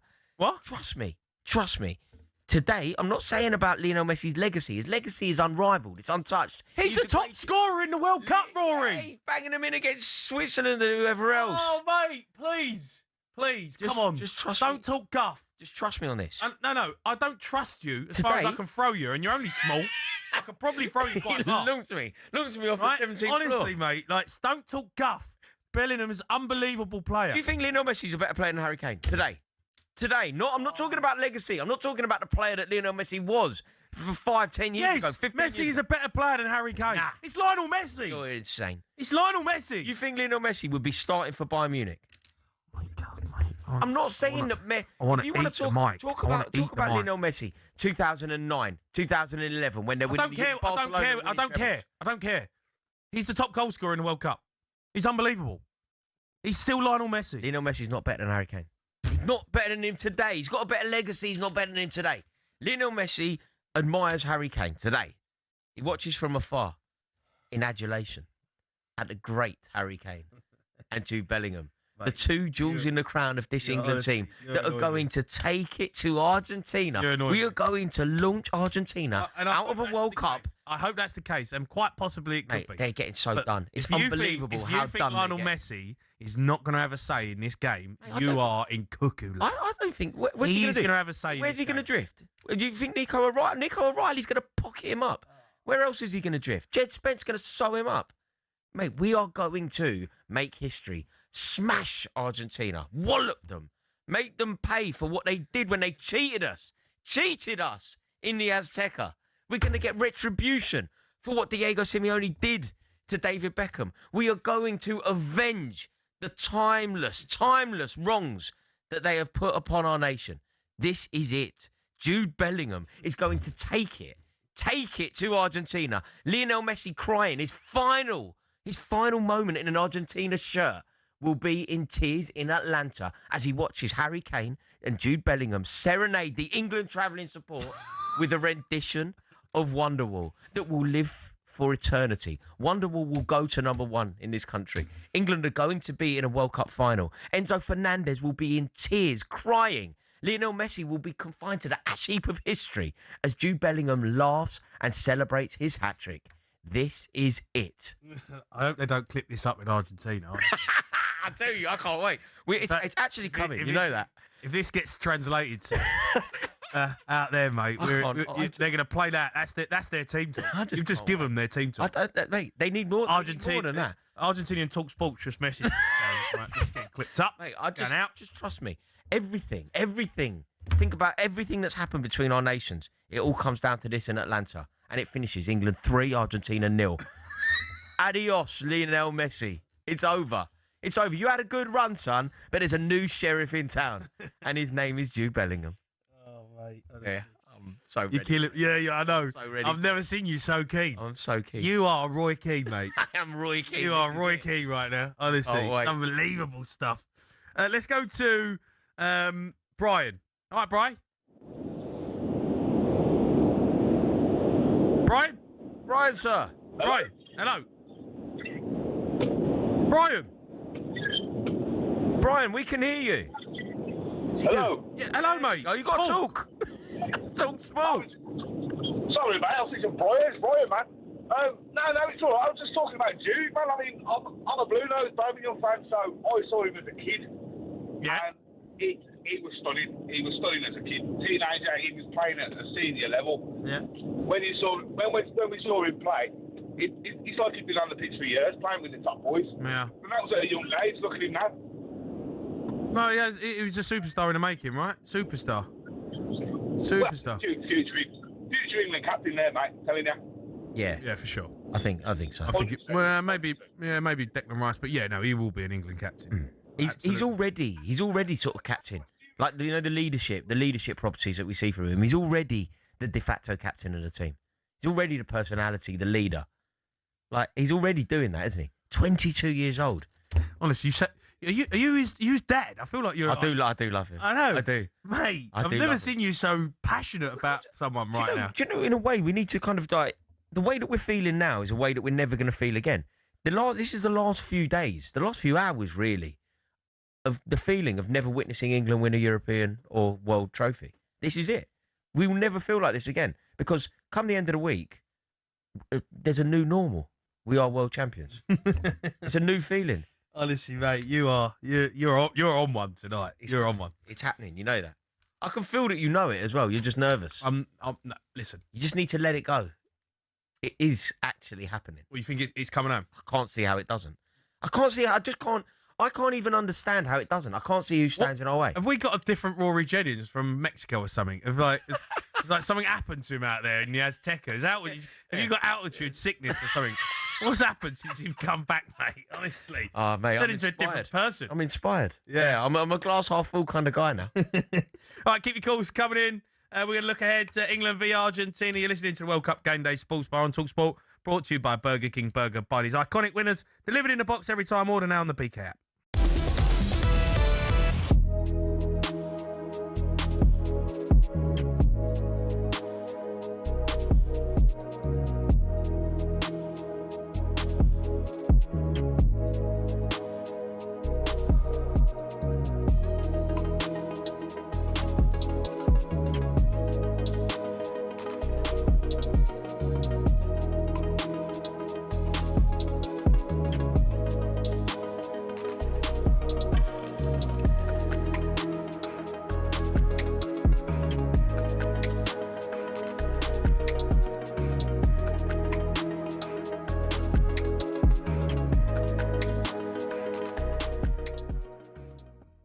After a game, positivity, and you throw that negative comment about what a manager says, but you haven't told Bellingham everything positive that the manager said.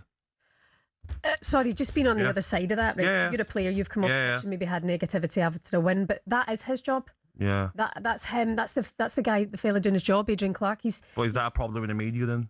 But it's not. It's just your manager's just said this. What do you make about that, Jude? Yeah, but I still think like that might be his job, but then like when people moan, and there's been a lot of moaning on social media by a lot of the public, we've just got through to a semi-final. We should be positive, and people are creating a beef between our best player and the manager. Tuchel created the beef. No, he put it out there but first. Tuchel's not called out any player. He said what he thought about the game, which was honest. No problem. I totally agree with what he says. We can be a lot better. But when a player finishes a game, he's exhausted. He's done 110 minutes in that heat. He's shattered. He's carried his team through. He scored 2 goals. The last thing he wants to hear for the first question is, the manager said that's not good enough. Why do you say, like, okay, Jude Bellingham, what was that feeling like? Look at the fans behind you. How positive? Why can't we be positive in the media? Because you can see that. You can quite clearly see there's a lot of positivity around you, Gabby. What do you mean? Yeah, but that's the first question you want to ask your man. You don't want to be asked a negative question when you're trying to win the World Cup. Exactly. Not just get to a semi-final. No one said you're not trying to. You've got through the quarterfinals. It wasn't your best performance. Yeah. It's nothing to get really overly excited about. I think it is. I think it 100% is, because this World Cup, France are the only team that have been outstanding. Argentina, like I said, we've got through every round being poor. Then after the game, being new their media, we got to do. That's a conversation for another day. I just think we look for problems. There shouldn't be any problem, shouldn't be any big talk today about, there's beef, they don't get on. When I watch him on the pitch, it looks like he's listening to his manager. I don't see a beef there.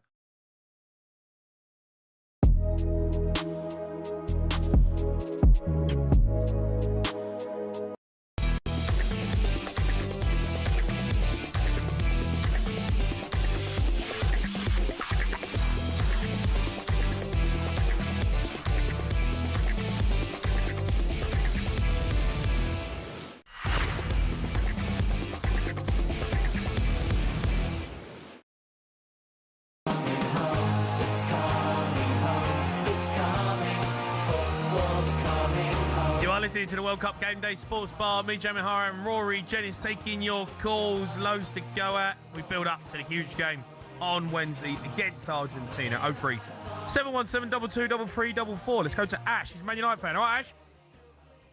Hello, mate. You all right? Good. How are you? Good, mate. Go on. Yeah, a little bit nervous first time caller. Sorry about that. Don't Just Well, about wait, have you heard Rory tonight? Could say anything and not as much guff as him. Jude and Zidane, for example, like the comparisons about the pair of them is so similar, it's insane. I called it about a year and a half ago. Yeah. But for example, like 2000 of Zidane, you had obviously the same team on Henry, and he was firing the goals in the meantime.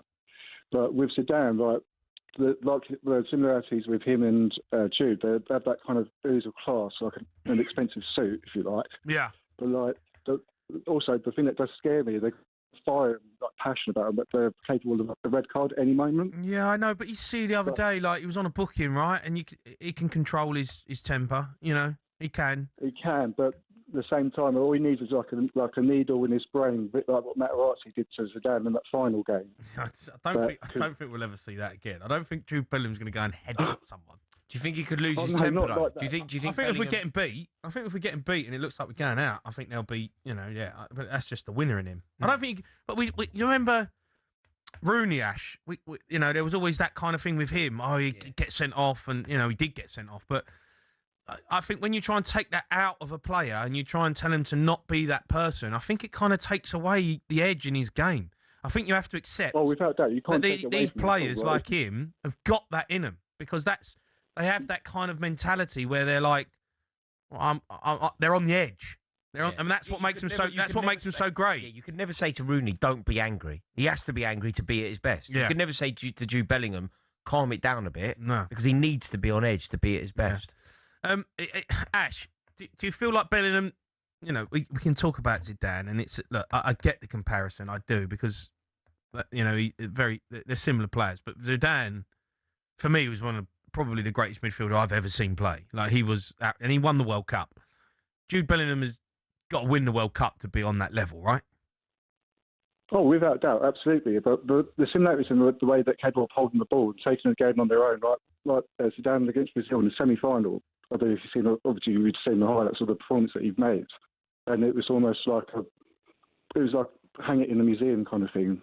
But the way that Jude has done things so far at the age of he is, that is uncomparable in my opinion. Even when they Zidane, I don't know how old he was in 1998, that World Cup, but Jude almost like the respect he has for his peers, the other players in the same team. Look at him the same way as the French team did in that era. Like you had Ribéry, Henry, all kind of looked at Zidane as that man. I think that's what the English do in regards to Jude. Well, I think we've been looking at Kane, but yeah, I feel like Jude Bellingham's become that man in this tournament for sure. Ash, listen, thanks for your call. I'm going to go to Neil. He's Arsenal fan. All right, Neil? Hi, mate. Good evening. I just want to say two things. First of all, about there was redemption because I was in Sapporo. Oh, you were there? I was there, and then we had 12 hours of whistling The Great Escape on the plane with Poch and the European-based Argentinian players. Oh, mate. And of course, the pilot said, please refrain from doing that, which has obviously met with more and more of it. There was a roof on the pitch. Was it a roof on the stadium? It was sort of played indoors, that game, wasn't it? It was incredible. I've never seen anything like it when David Beckham took a corner, the amount of photography and the whole place just lit up. But onto the Bellingham thing, I don't want you to. I'm just going to make a point here, and everything you said, Rory, I do agree. Maybe because we're both from Kilburn, but yes, I will want to tell you one thing: is that Bellingham, it's been a perfect storm this tournament for him. The meaning in that is that he's played a third of the games of a lot of his competitors in that position. He had a dreadful season at Madrid. He was getting booed. He had a lot of problems. And Lamau has played so many more games as well as Declan Rice.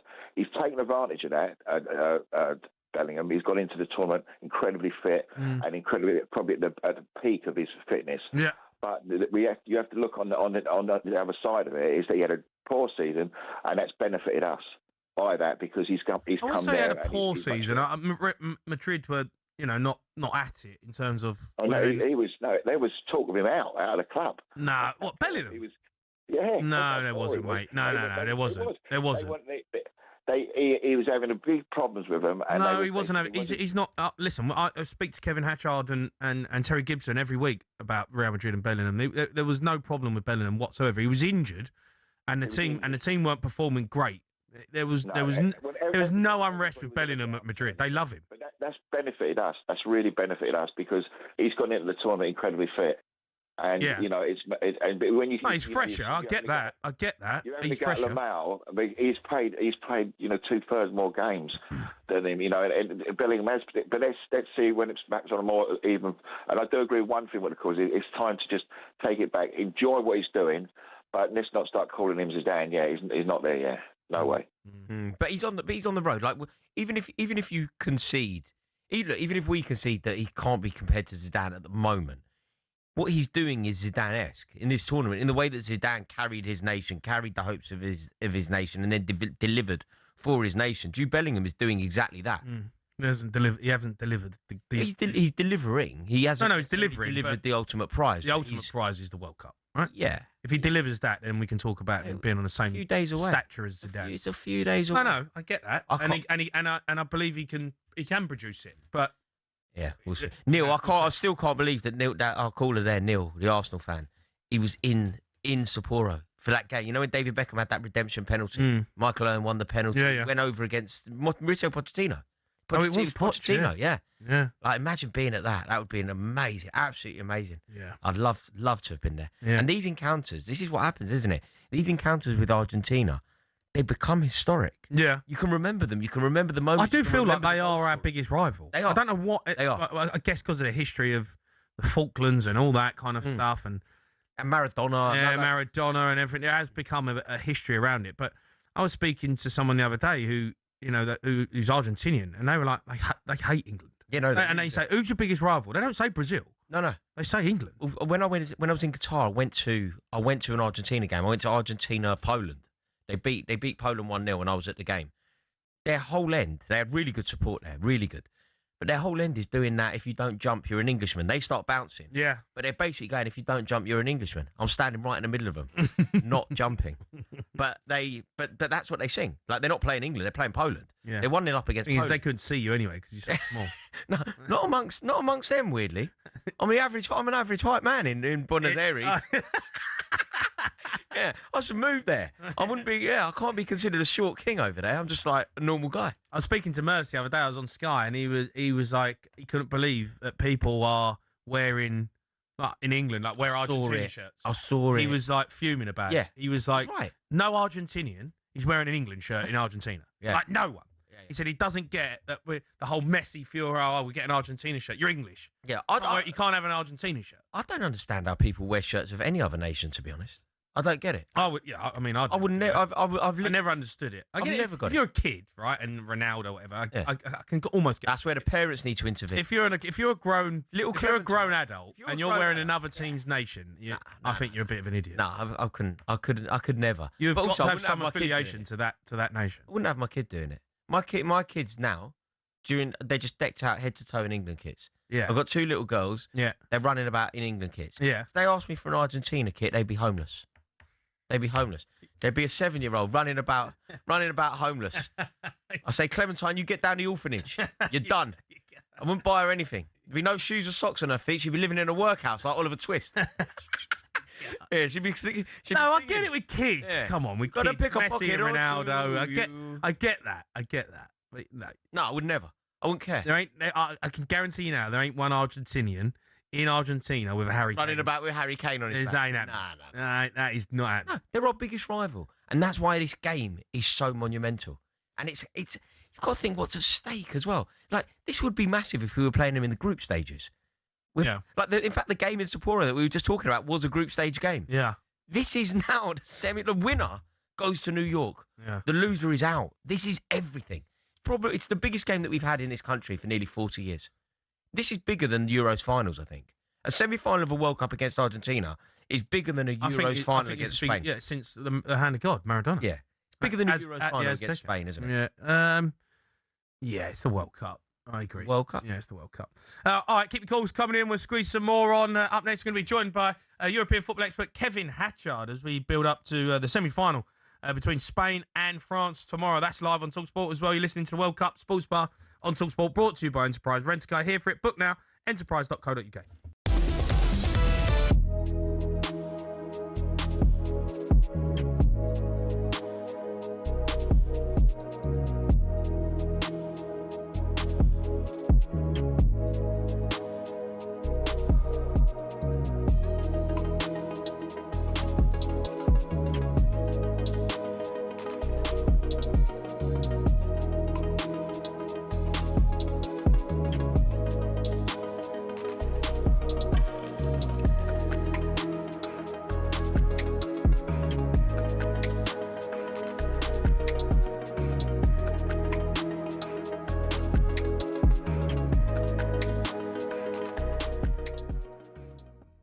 Gabriel put it to him, the fans are loving it. You guys are in the semi-final. But he talked about the manager specifically, and we're criticising or observing or opining on what Jude Bellingham's response to his manager, not what the fans say. Was Tuchel unhappy with the performance? Yeah, so he should be. Yeah, that's what Gabriel put to Jude. But he also talked... That's a fair question to put to Jude, why didn't isn't he it? put the balance? But is that not a fair question to put to Bellingham? At the same time as putting balance in the conversation. If you're trying we'll to agree to disagree on it's that. dishonest. It's absolutely fundamentally What's dishonest about it? Because you're not presenting the full picture. You are taking what the manager's worst Tuchel things. said his bit, and Jude said his bit. But that is why I qualify things by sitting with you and peers, and I'm delighted to say that whilst I'm in the media, I'm not a creation of it. I didn't build my career don't around the start media. all that again. Well, it's All true. that again. It's true. I've never heard anything like that. Because you wouldn't, because you're a journalist. Your entire life has been journalism. What you do is you look at it and go, Morgan how can we get throat about that as well? No, we don't. but he And that's talks where crap- you're wrong. but he No talks one crap in the as well. media, when But you he get talks to the crap as level well. of Gabriel Clark, you're not in a mix zone, or you're not in a post-match situation going, oh, I've got him, I've got him. You do not get it. I watch you guys. You do not get I it. watch you do it. I watch you do it. I watch peers do it. All I watch right, Gabriel Clark. I right, watch you I all see. do it. I've been on the receiving You end. think this is a gotcha moment? Yeah, you How guys love wrong it. can you be? You guys can't get more excited. And have you never done than a when you gotcha see something. moment? No, I have a strong. Well, like what? In your various media. No, when I have a robust conversation with somebody about opinions on something, Even though, I don't try and you're trip in the them up. media or part of it, or not part of it, or when you're in or No, I out try of to make them accountable, give them a rounded perspective. So if I confront somebody with an argument, it's rounded, so they can deal with all aspects of it. Because I want to win the argument on fact, on merit, So really, not by in the media, creating. there's nobody else like you. I don't think so. Yeah, absolutely right. Love it. Anybody else under Premier League Football Club? Love it. No. No, that's true. And I'll give you that. There you go. And that is true, Simon. And Anyone I will else own say about this. 17 businesses? You No. are Anyone else own about absolutely 100 right. quid? When it No, comes I can to go on.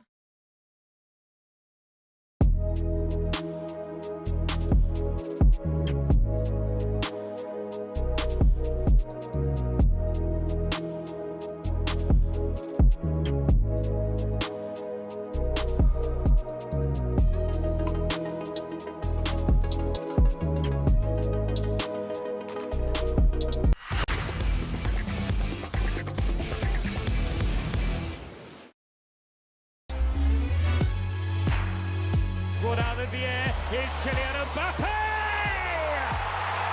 Oh yes! Oh yes! Oh yes! Never doubt the quality of Kylian Mbappe! Is this close to the best player in the world who is defined completely by the World Cup? Every tournament has been his. Level with Lionel Messi, 8 goals for this World Cup. We have enough quality, to adapt ourselves, and we can make individual, miracles as well with the ball. Now it's square to Pau Kabasi. He strikes it low. Lampard's just lost it, and it's hammered in. It's Mikel Merino. Spain, if they continue playing the way that they play, it will be always a candidate. They have had injuries that would finish a lot of good teams, and yet they still have a level of control, and they still get it done in the end. Dembele charging on and finding the net. Probably even more than 98, more than the 86 team. I think this team has the highest ceiling. Can anybody at this World Cup stop France? Yeah, you are listening to the World Cup Sports Bar. talkSPORT, me, Jamie Haaaaas, Rory, Jennings. Tomorrow night, number 1 and number 3 ranked nations on the planet meet for the place in the World Cup final. France take on Spain. What a game that's going to be. It's live on talkSPORT. To help build up to it, we've got European football expert Kevin Hatchard with us now. All right, Kev? Oh, well, the chaps are well. Yeah, we're good. Good, mate. Look, Kev, before we get into the game, World Cup so far, you enjoyed it? Yeah, really enjoyed it. I think we've had some great stories. I think the quality of football's been very high in general. Some of the minnows, if you like, I'm always a bit loath to use that term, but some of the teams you wouldn't expect to do so well have had brilliant campaigns. You think of Cape Verde, for example, who pushed Argentina so hard. Norway, who obviously got to the quarterfinals and had things gone their way, and had they taken advantage of little moments, could have gone further. And the big hitters have all come to play as well. You know, the likes of Messi, the likes of Mbappe, the likes of Jude Bellingham have all really sparkled. So, yeah, it's been a really impressive tournament. Off the field, there are things that I'm not very happy with, and I'm sure a lot of people aren't happy with. But in terms of the actual football itself, I think it's been of a very high standard. And Kev, we've got a situation, haven't we, going into these semi-finals where all of the semi-final teams, the 4 sides left, are the top 4 seeds. I don't think we've had anything like this since 1994. I think 3 of the final 4 teams were top seeds. That's brilliant, isn't it, for what we wanted? And the seeding system is actually working. Yeah, it has worked, and obviously that isn't often the case because you do normally have teams that slide out, and they've given it a good go. I mean, they've come close. I mean, Argentina obviously were 2-0 down against Egypt, had to come back. Spain left it pretty late against Portugal and against Belgium, quite frankly. England have not made it easy for themselves, I have to say, but they've got the job done. So there've been a few scares along the way. The one team that's been pretty serene all the way through is France. And I think they've looked the most complete team. I think they've looked the team that's perhaps the most cohesive in attack of all the 4 teams left. So, yeah, I think they're still the team to beat. As we build up to this game, Spain, obviously, I think they've only conceded, 1 goal?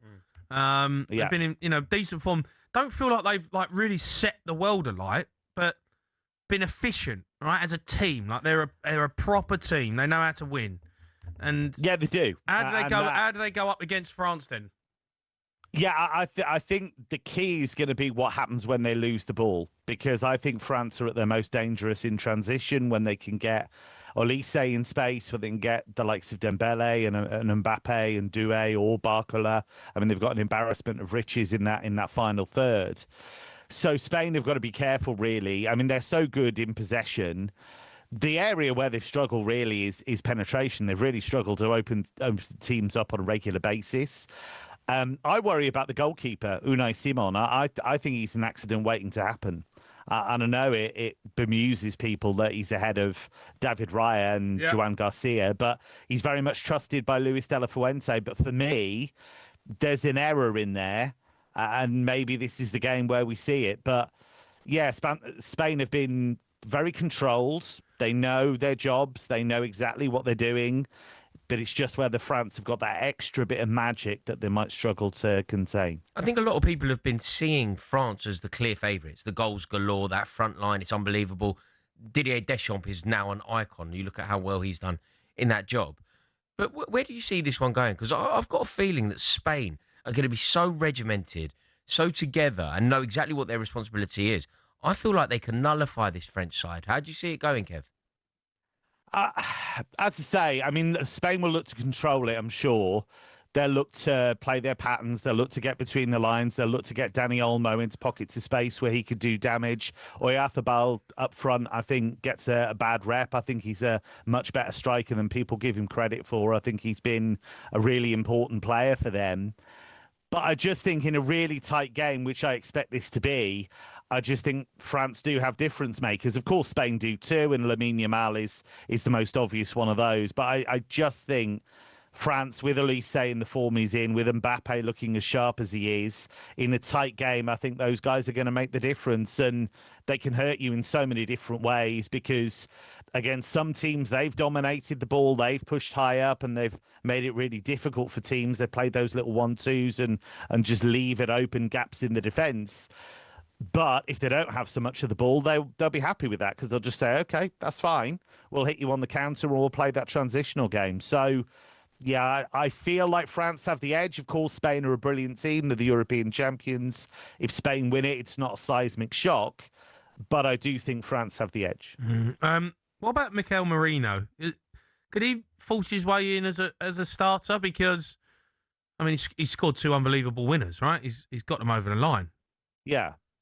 Look, it's interesting, De La Fuente, the way that he's talked about Mikel Merino, because the temptation would be to think that he's banging on the door and saying, well, hang on, I've scored you 2 really important goals here. I should be in the starting 11. But actually, you know, De La Fuente's praised him endlessly for his mentality, the way he's a perfect fit.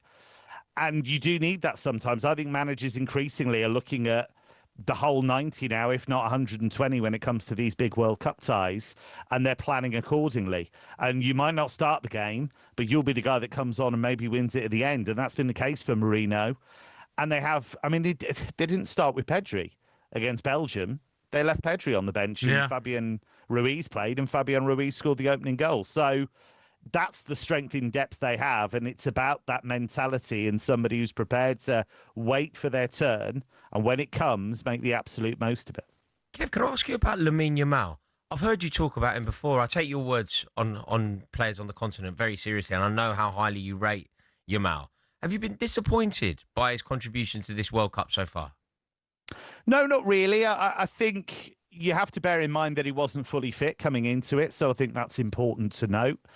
And he's done a really important job without the ball. And that's always been his role in this Spain team, because what they do without the ball is hugely important, especially when they lose it. They're quite streetwise, you know, they're quite happy to foul. They're quite happy to really get in people's faces if they can to try and win the ball back.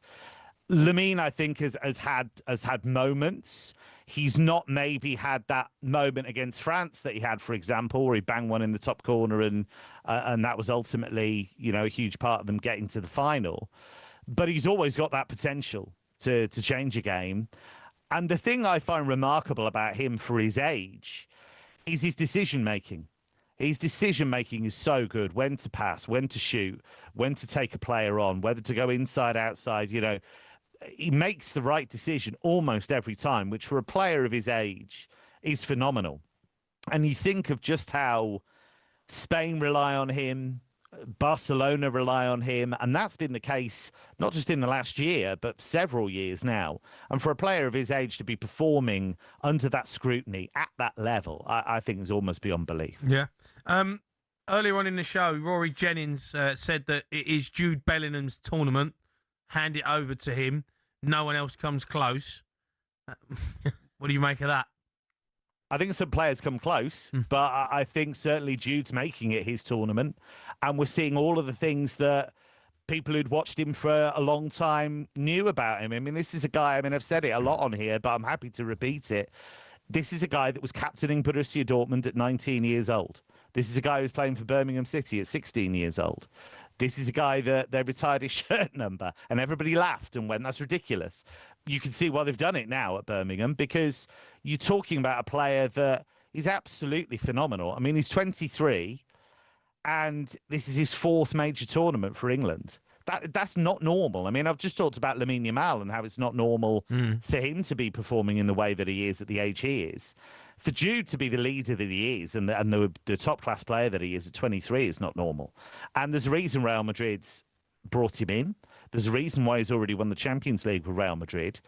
In a tournament of superstars, and it really has been that, Messi, Mbappe, he's right up there. He's on that level at the moment if you look at performances in this tournament, because what you're looking for, especially now when you've got the semi-finals and you've got, you know, not much to choose between the 4, in truth. It's all about moments. You've got a guy who against Mexico dragged England through and against Norway has dragged England through. Obviously, the supporting cast, it's not all about him. But wow, the impact he's made is just phenomenal. I love the way he speaks. I love the passion he has, the leadership he shows. I think we should really cherish him in this country. There you go, Mr. O'Hara. Well, the great Kevin Hatchard agrees with Rory Jennings. I take that as a victory. Kev, who goes through tomorrow? I think France do. I think it'll be great fun. I think it'll be mega tight, but I think France go through. Okay, Kev, you're a star, mate. Thank you. Cheers, Kev. Cheers, chaps. All right, that's Kevin Hatchard, European football expert. Don't forget, tomorrow, 8 p.m, France take on Spain in the World Cup semi-finals live on talkSPORT. Up next, we've got Back Pages.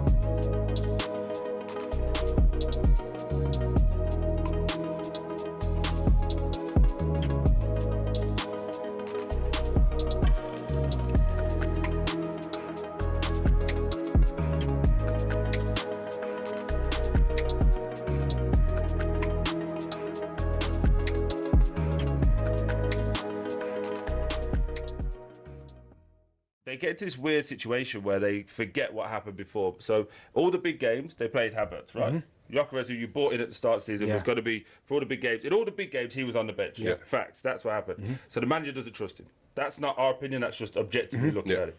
Haaaaas gets injured quite a lot, unfortunately. Gary Jesus is not the same since he's come back from his injury. So if you're now telling me that you can get through this season again and everybody else is going to be as poor as they were last year, I think you're just forgetting the fact that you lot were all losing your marbles around the Man City loss. And it was, we need a proper striker. Arteta don't know what he's doing again. You win the league, it's great, we're going to win it. But you know, what I've always said to, I've always said to you, I always said to him, though, Gyökeres wasn't bought in for the big games, did I? I said that to you. We bought Gyökeres in for the game. No, I get listen, explain. I want to hear the year before, Arsenal, it weren't the record against Man City's, the Liverpool. It weren't that cost us the league. It was we couldn't beat Fulham, couldn't beat West Ham, couldn't beat them lesser clubs. Gyökeres come. I mean, he said it. Right, it's one of them. Gyökeres this season though. Gyökeres this season scored against the Fulhams, the West Ham, so we didn't have a problem getting past those teams, which is why then we went on to win the league. Okay, I think you won the league because you played very pragmatic football. I'm not actually allowed to say the type of football that people are calling it on air, but you played a certain type of football. Would you play that type of football to win the league? No. What? What are you talking? Of course you would. Honestly. If I was a footballer? No, it's just like... Your my team? Yeah. No, I'll be happy like you lot. I'll be exactly... You get me? I'll be happy. Of course I will. But would you like to see Spurs play that way to win? Brendan Johnson scored with like his knee or something and we won the trophy. I'm happy. I don't care, bro. However it gets done, I'm happy. I don't really care. But what I'm saying is, you can't like gloat about it and say, we don't need a 9. That's crazy. You do need a 9, respectfully. What are you talking about, bro? If you sold Osimhen and Haaaaas right now, you could... sorry, Osimhen. If you bought Osimhen and sold Gyökeres and Haaaaas right now, you'd be great. You'd be fine. You could buy Barcola. Barcola and Osimhen changes their team, bro. Surely. Do you know what? I'm happy with what we got. Oh, you're a liar. That's a lie. You're a liar. That is a lie. I'm happy with that.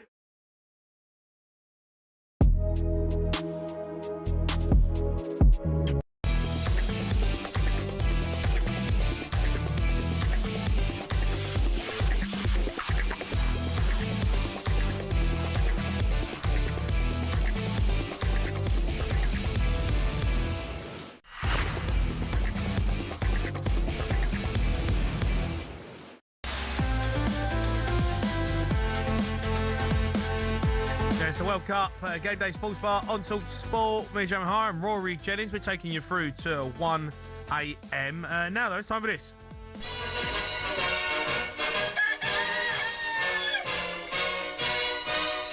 Yeah, Jack Cunningham, back pages. Evening, lads. How we doing? We're good. I'm all right, Jack. How are you? I'm loving Rory's energy.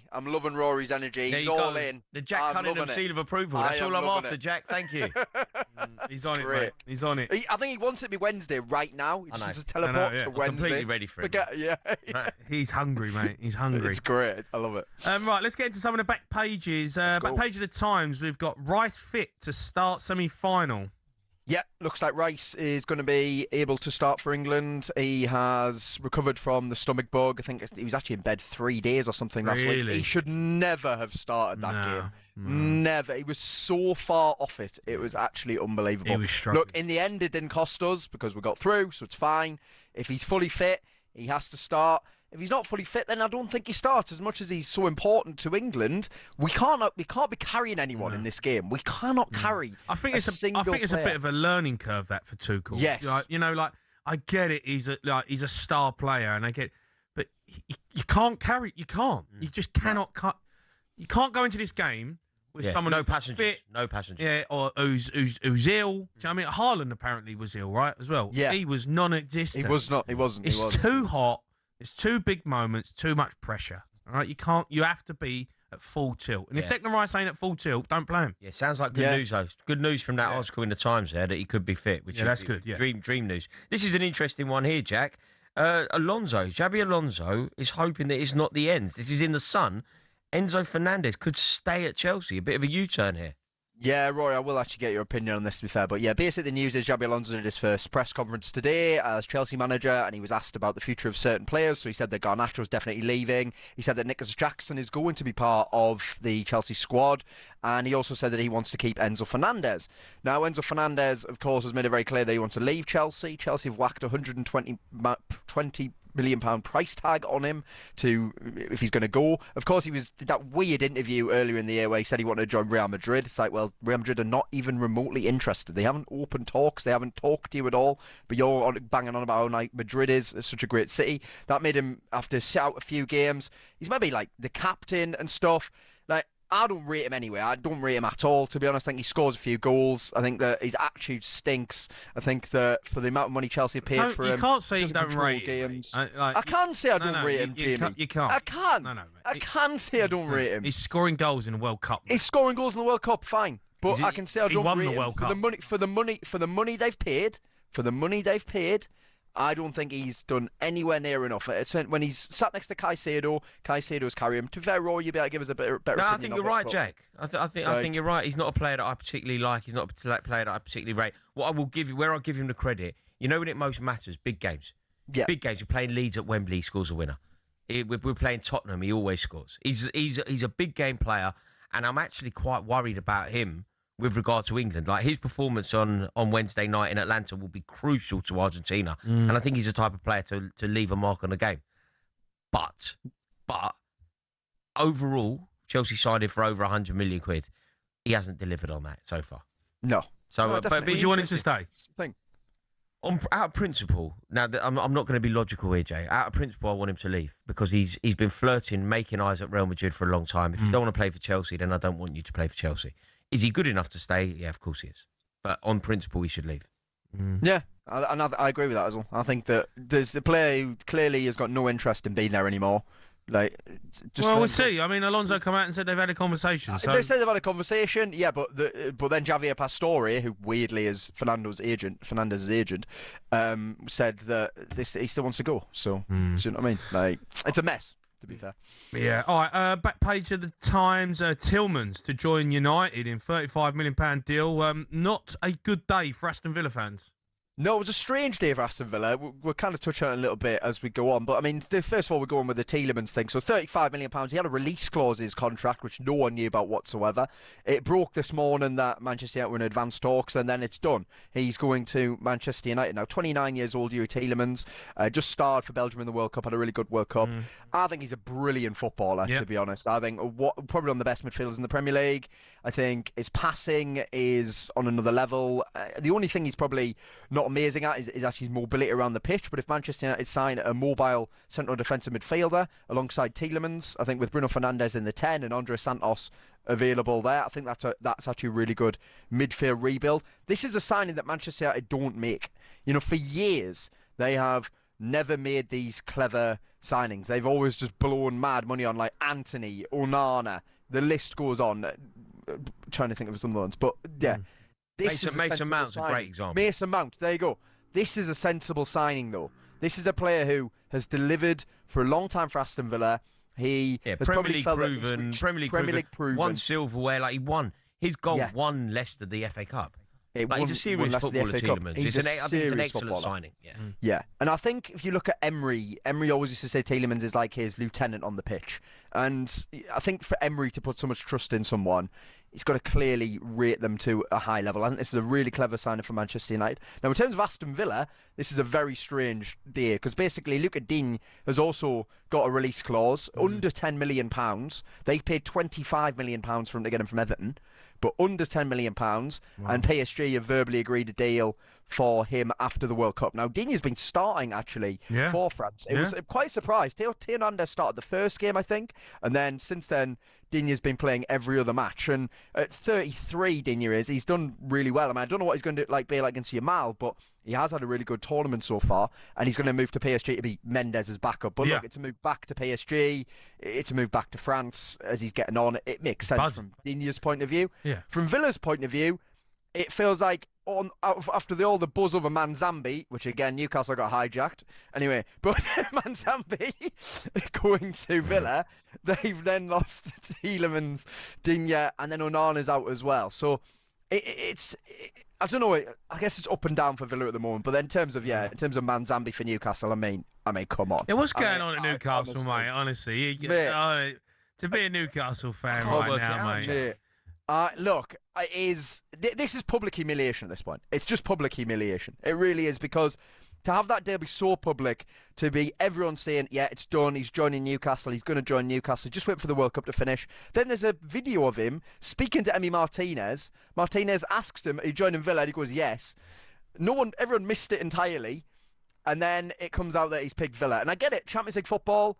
And Emery, I've seen on the station, a lot of people have defended Howe when they've been talking about Newcastle. Howe is responsible for this as well. You know, last season was not good enough in any way whatsoever. We lost 17 times. Second half of the season was relegation form. We won twice without Bruno Guimaraes, which is looking like we're going to have to win a lot more without Bruno Guimaraes because it's not guaranteed that he's staying either. No. And I think Howe needs to take his fair share of the blame for this situation that we're in. I get that I feel a bit of sympathy for him as well, but ultimately his tactics, he picked the same players who kept not delivering week in, week out, and he's kept playing them anyway. And we're in a position now where it feels as if no one wants to join Newcastle. Just little old Newcastle, isn't you? Just little old Newcastle. Up north somewhere where no one wants to be. Well, it's a lovely place to live. I say that as I live in London, but it is a lovely Carlisle, place to live. you are like just Carlisle. Oh, Jimmy, you got us going there. You don't even want to live up there. No one wants to live up there. Even Geordies don't want to live up there. I see loads of them in London. They want to be down here, mate. It's where the sun is. It's where it's at. Well, it's what it is, mate. The sun's too hot, mate. Get us back. It's just tough luck, mate. You're up there, you know. Sorry. Yeah. All the big boys. All the big boys want to be in London. The summer needs just close the window. Honestly, just close it now. Look, he's totally rattled. He don't know what to say. He's done. Look, here's one more story. I'll move you away from it. Go back to World Cup semi-final warning. Yep. It's on the Sun. We must keep our cool. This is Pickford talking about the Argentine wind-up. Yeah, look, it's really interesting. So actually, I was looking at so it's going to be unsegregated as well. So there's going to be Argentine fans stood next to England fans.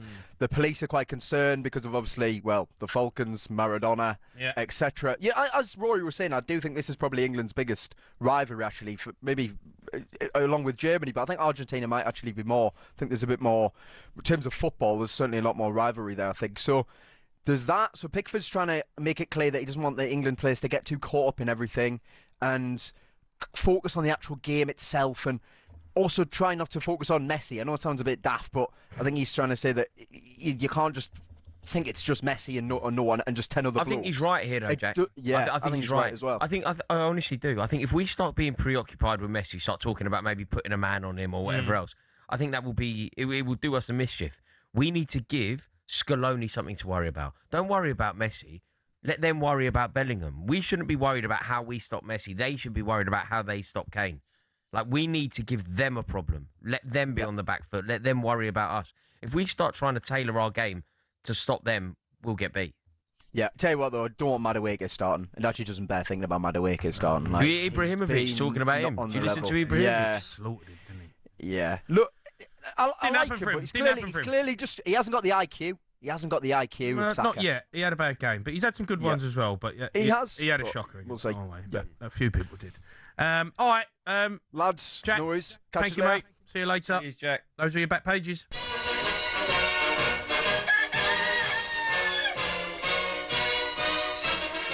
Right, up next, we're going to get Rory's thoughts on Xabi Alonso. He's had his first press conference as Chelsea manager.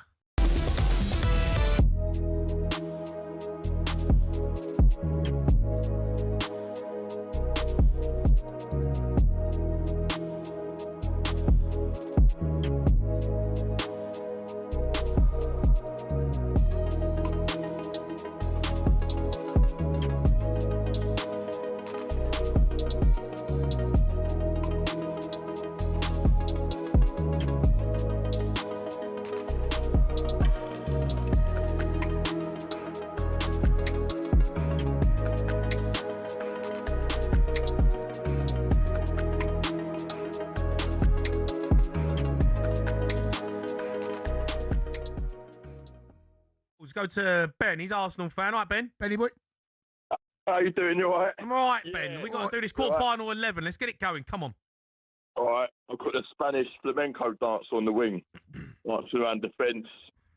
Their foot tapping all dazzle their defence and send them sideways. Yeah, the old flamenco dance. And, Dance with a little maverick on the wing. little maverick on the wing. Like a flamingo dancer. Yeah. What are they called? Is it a flamenco or is it what is it? Flamenco. Madame, wait for you. Flamenco. It's a flamenco. Yeah. Flamenco. Yeah. Yeah. Yeah. Yeah. Yeah. Yeah. Yeah. Yeah. Yeah. Yeah. Yeah. Do you know you're iconic now, Ben? No, Ben, Yeah.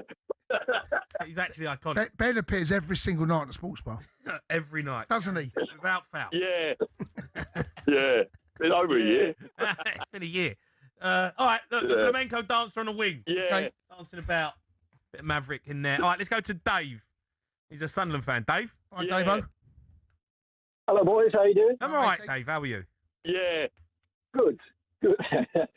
So I'm getting in early with a representative from England who I think can be our captain. Okay. And it's St. George himself. Mm-hmm. So he's a leader, warrior. He's up for a battle. He'll put the opposition to the sword. Mm. And I think we can play him on the wing. No, he don't feel like a winger, mate. Killed a dragon. Well, centre half. Killed a dragon, didn't he? Reason being, he's got a good cross, hasn't he?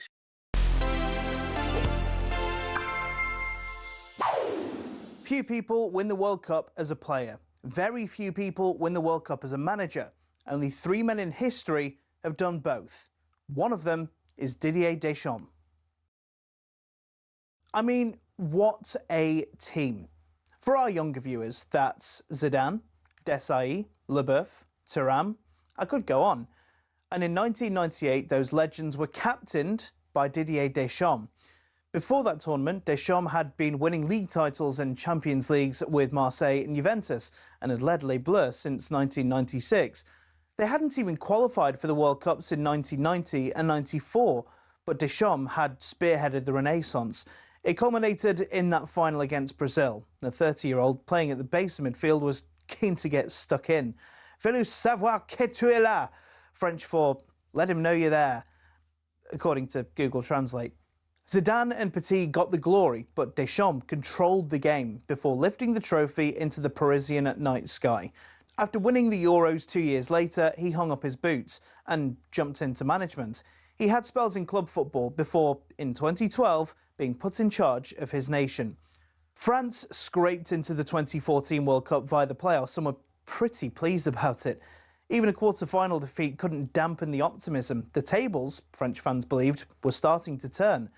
They were runners-up to Portugal in their own Euros, but that silver medal around the manager's neck was about to change colour. In 2018, World Cup magic. France handed an almighty beatdown to Croatia, and Deschamps got his hands on this for a second time.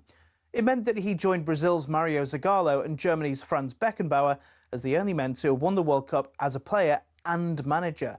France's victory even turned their president, Emmanuel Macron, into a meme. These still make me laugh, honestly. Deschamps went close to defending the title in 2022, but some guy called Lionel Messi had his own storyline to complete. Deschamps captained legends, he managed legends, and his World Cup achievements are legendary. Ladies and gentlemen, let's give this guy his flowers.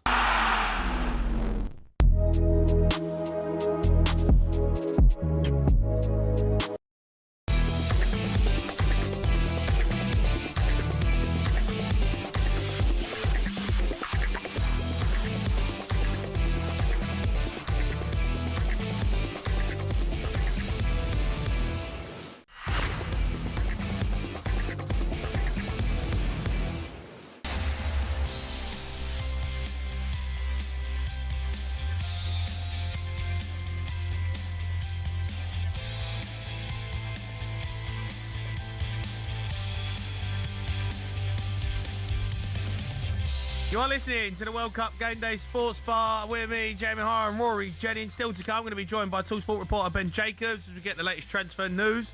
And we'll also be joined by Jack in the studio for a World Cup quiz. But first, Jamie Alonso has held his first presser as Chelsea boss, told fans that he is keen to develop the squad and bring success back to Stamford Bridge.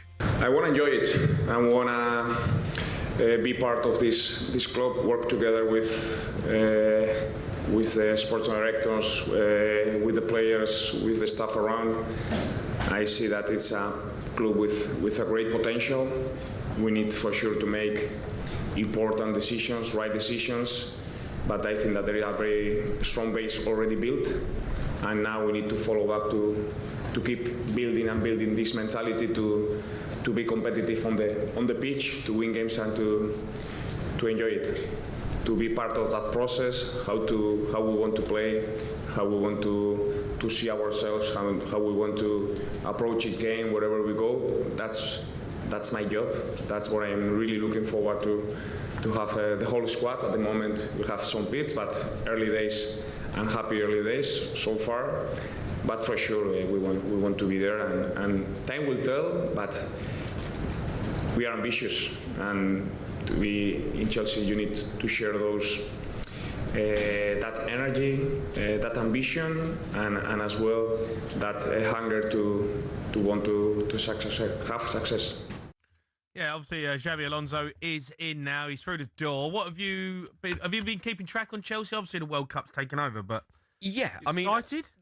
Yes, yeah, with caution. I'm excited with caution. I think the appointment is correct. I think bringing in Xabi Alonso was the best that we could possibly do. Yeah, I was really, really enthusiastic when he arrived. I like the fact that he was given the title as manager.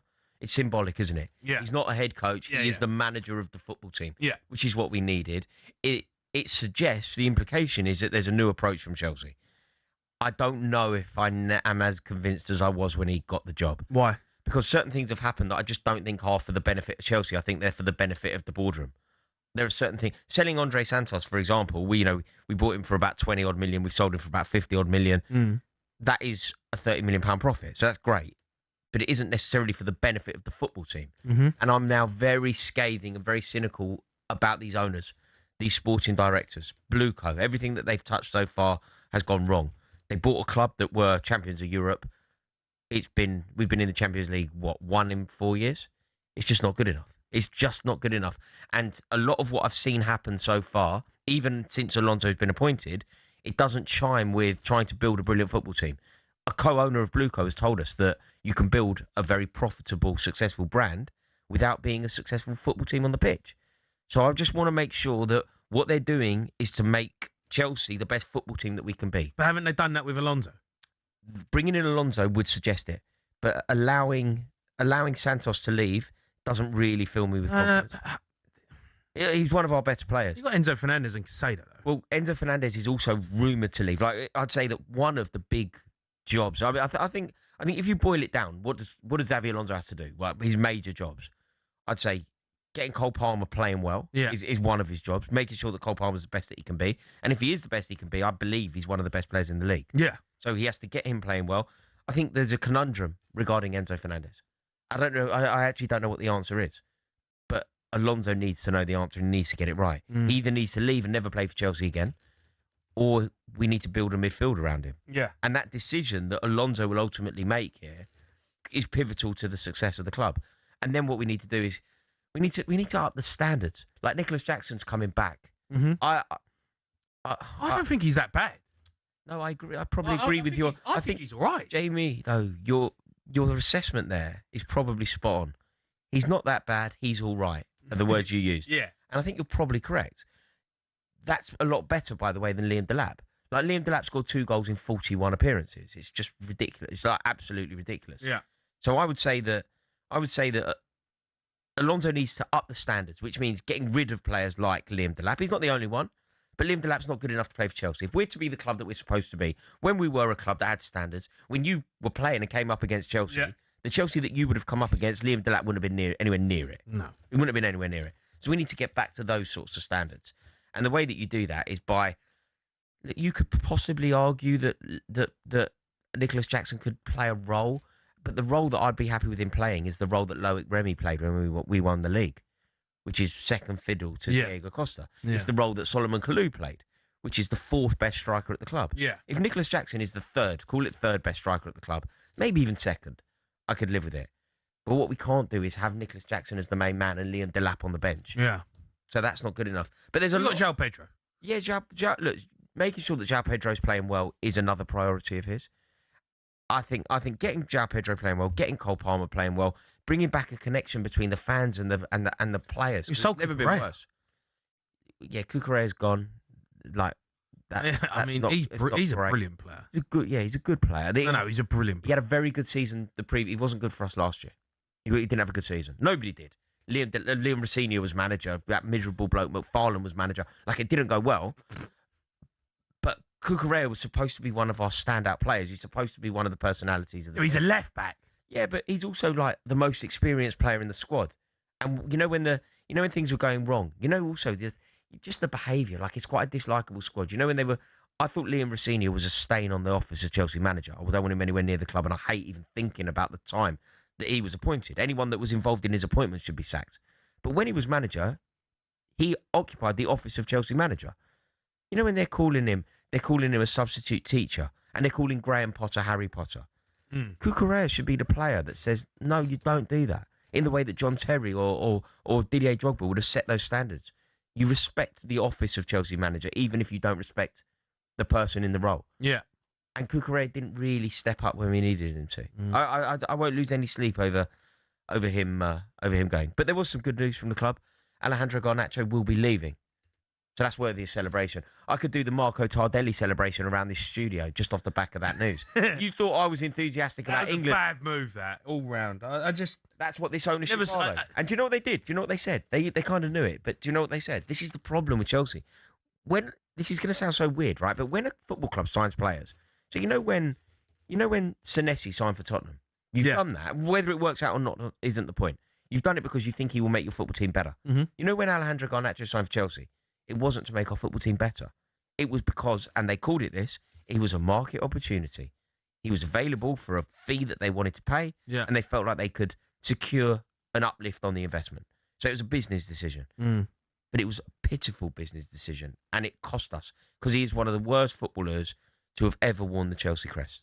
He really is. Not only because of the way he plays the game, but because of his whole attitude, because of who he is, because of his approach. I don't think I've ever disliked a Chelsea player more. Maybe Chris Sutton. But Chris Sutton aside, I don't think I've ever disliked... Chris Sutton? Rubbish.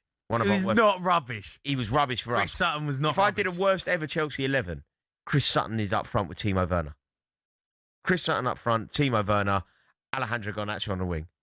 That's the Chelsea worst ever 11. Well, I want to put you on a spot now. I know I've put you right under the gun. Craig Burley would definitely be in it. Craig Burley would be in it. Is Jason Cundy in it? No, Jason Cundy. What do you mean? He's terrible. Jason Cundy's not.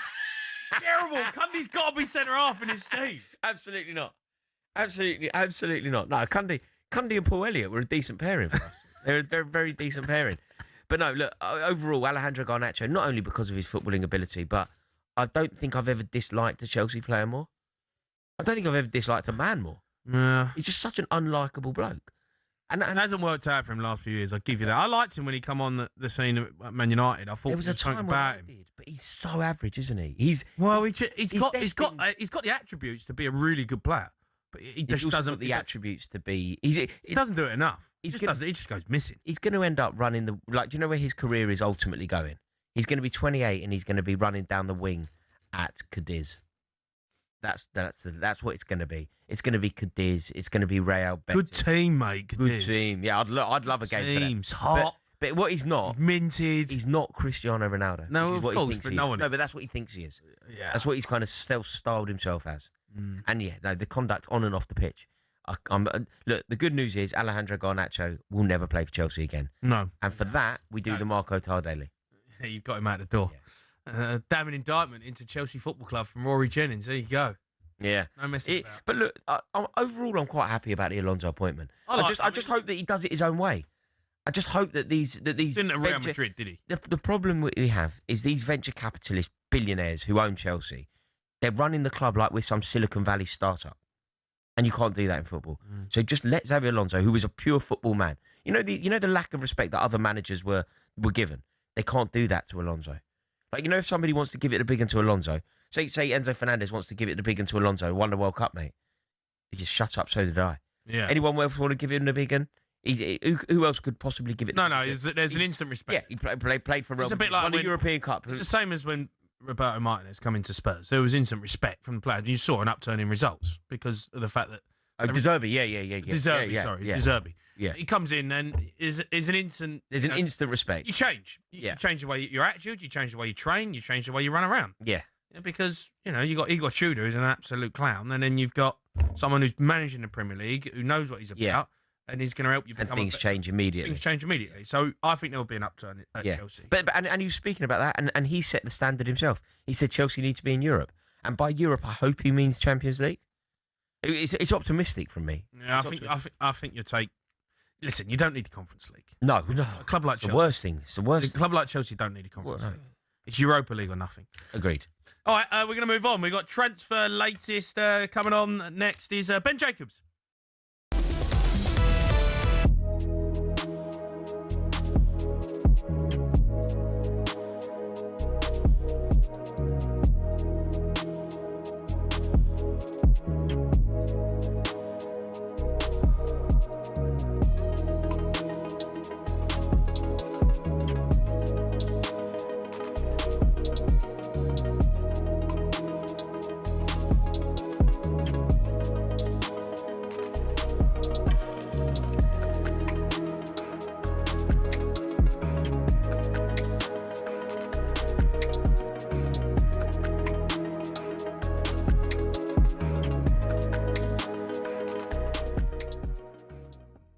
Newcastle's summer exodus is set to reach a crisis point. Sean, you'll have heard this news. Sandro Tonali, Anthony Gordon, of course, already out the door. Club captain and fan favourite Bruno Guimaraes has reportedly informed the hierarchy that he wants to join champions Arsenal. With another star player forcing his way out, Darren Bent raised serious concerns about what this loss could mean for Eddie Howe next season. Yeah, I do feel for Eddie Howe. I really do, because again, if Bruno leaves tonight, he's obviously gone to Tottenham as well. Isaac, they just haven't been able to kind of recruit the players certainly the quality that they've lost. And you look at what they've bought some of these players for. Isaac, was it 60 million? They're selling for 120. Like tonight, they bought him for a fee. They're selling for more. So clearly, he's improving these players. But at some point, I think if Newcastle do want to go to the next level, they've got. I know it's hard with the PSR and the financial fair play, but if they do want to go to the next level and then stay there, they've got to find a way of holding on to some of these players. Oh, look at Darren and his floral number. Watching on the smart TV, I like that. Sure. Do you have sympathy for Eddie Howe in this situation? The latest is that Bruno has agreed personal terms with Arsenal, but Newcastle's stance is that he remains not for sale. Yeah, I do. I mean, it's really tough, and the challenge that you have is not just if one of your big players goes at any football club, at any level really. People understand there's a time and a place. When two go, that can make other players a bit itchy and a bit nervy. But then if three go, all of a sudden they go, hang on a minute, who are we bringing in? And I think they're right on that cusp. I don't know their situation at PSR, but I've been through that, obviously, in my time at Everton, so I know how dangerous that can be. But I think losing the players of that quality, I think that's really tough on Eddie. And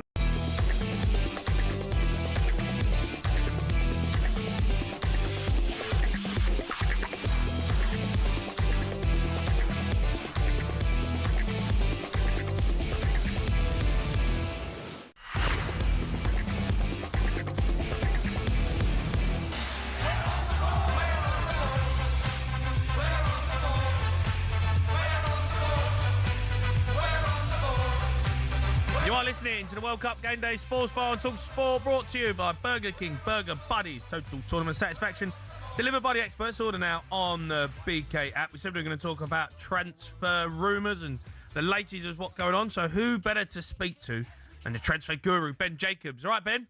Good evening. How you doing? I'm all right, matey. I'm all right. You're back in the UK. You enjoyed the World Cup? You loved it out there?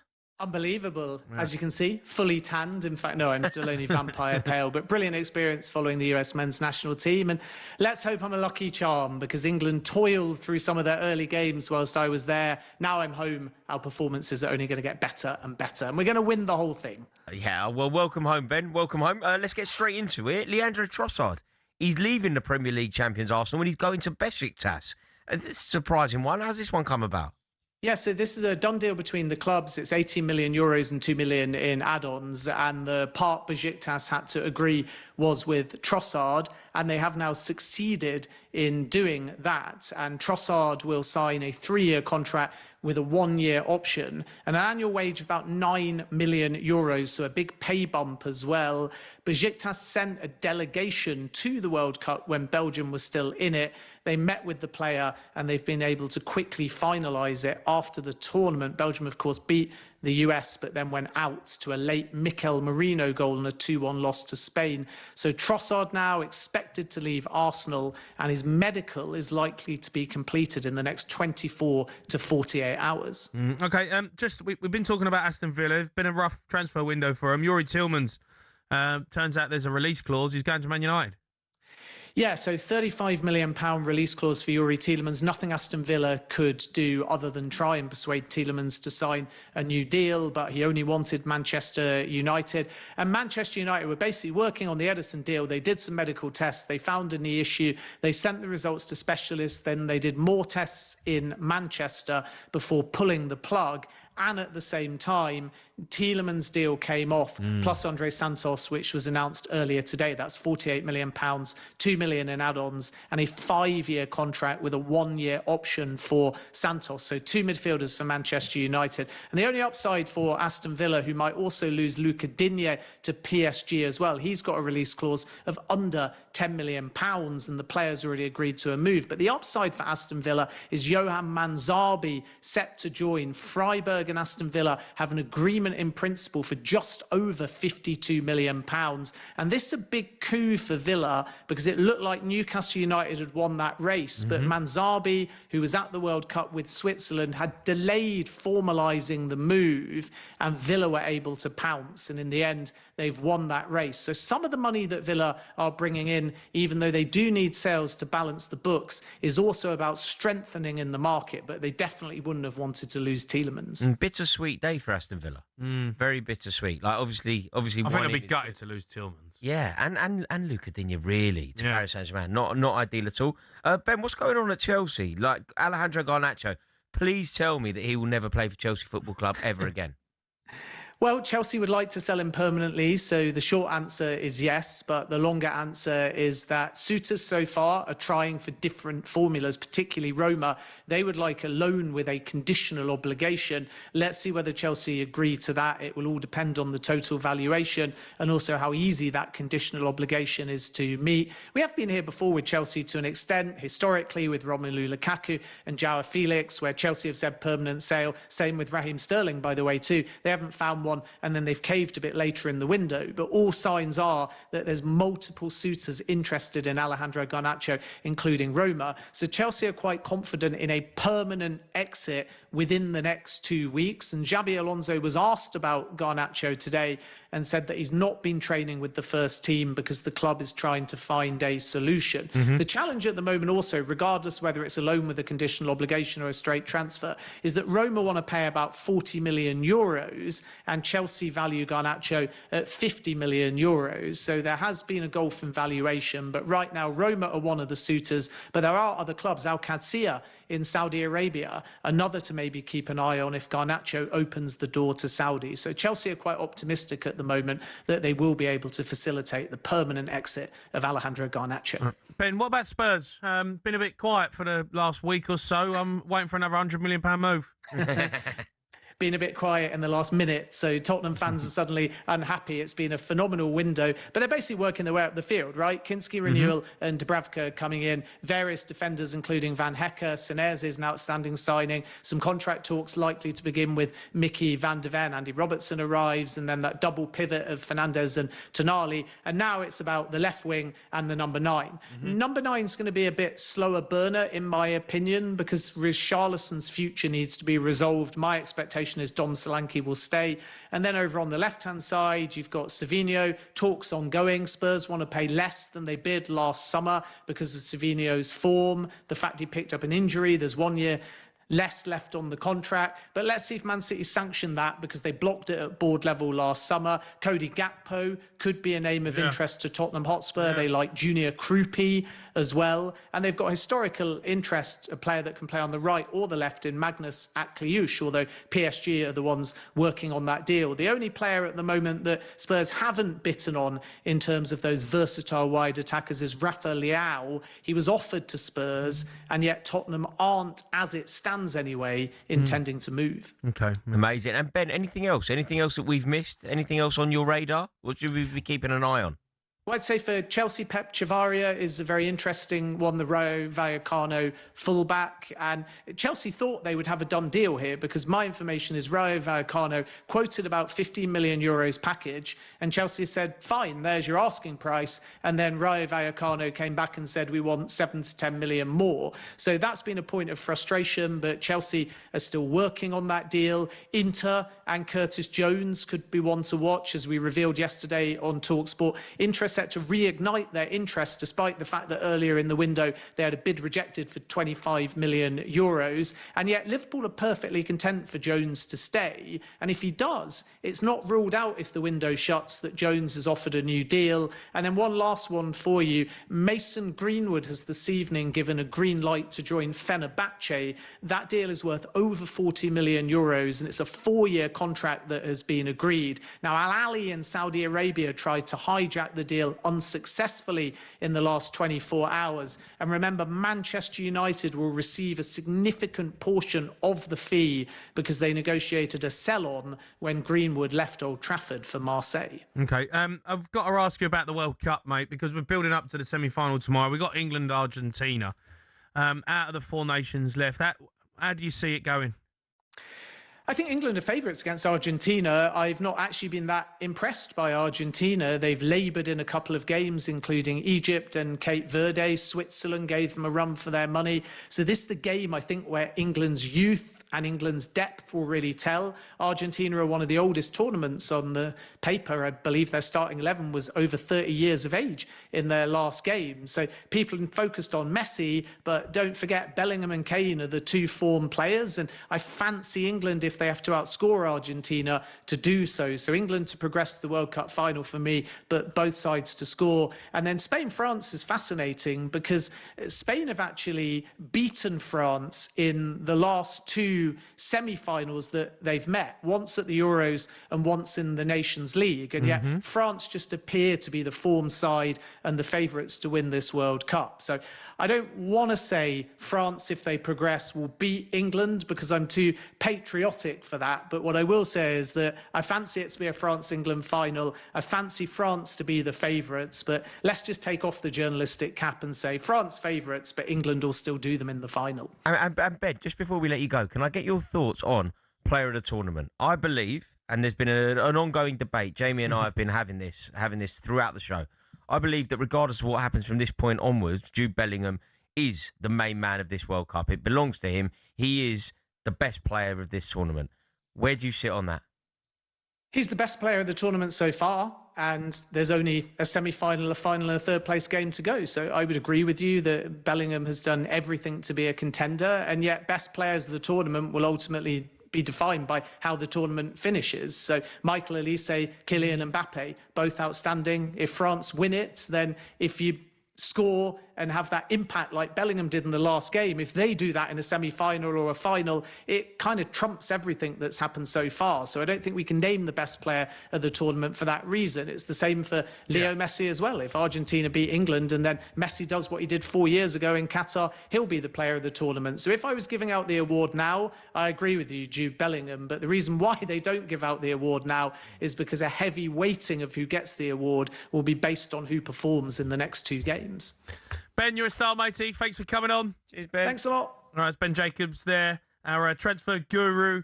Up next, we've got rest of talkSPORT, but don't miss World Cup Game Day Drive all this week. Andy and Benty will be joined by a whole host of great guests. England prepare to take on Argentina in the semi-final this afternoon from 4. They're going to be joined by MLS legend Bradley Wright Phillips, former France defender Frank Leboeuf ahead of France versus Spain. That's the World Cup Game Day live in New York this afternoon from 4.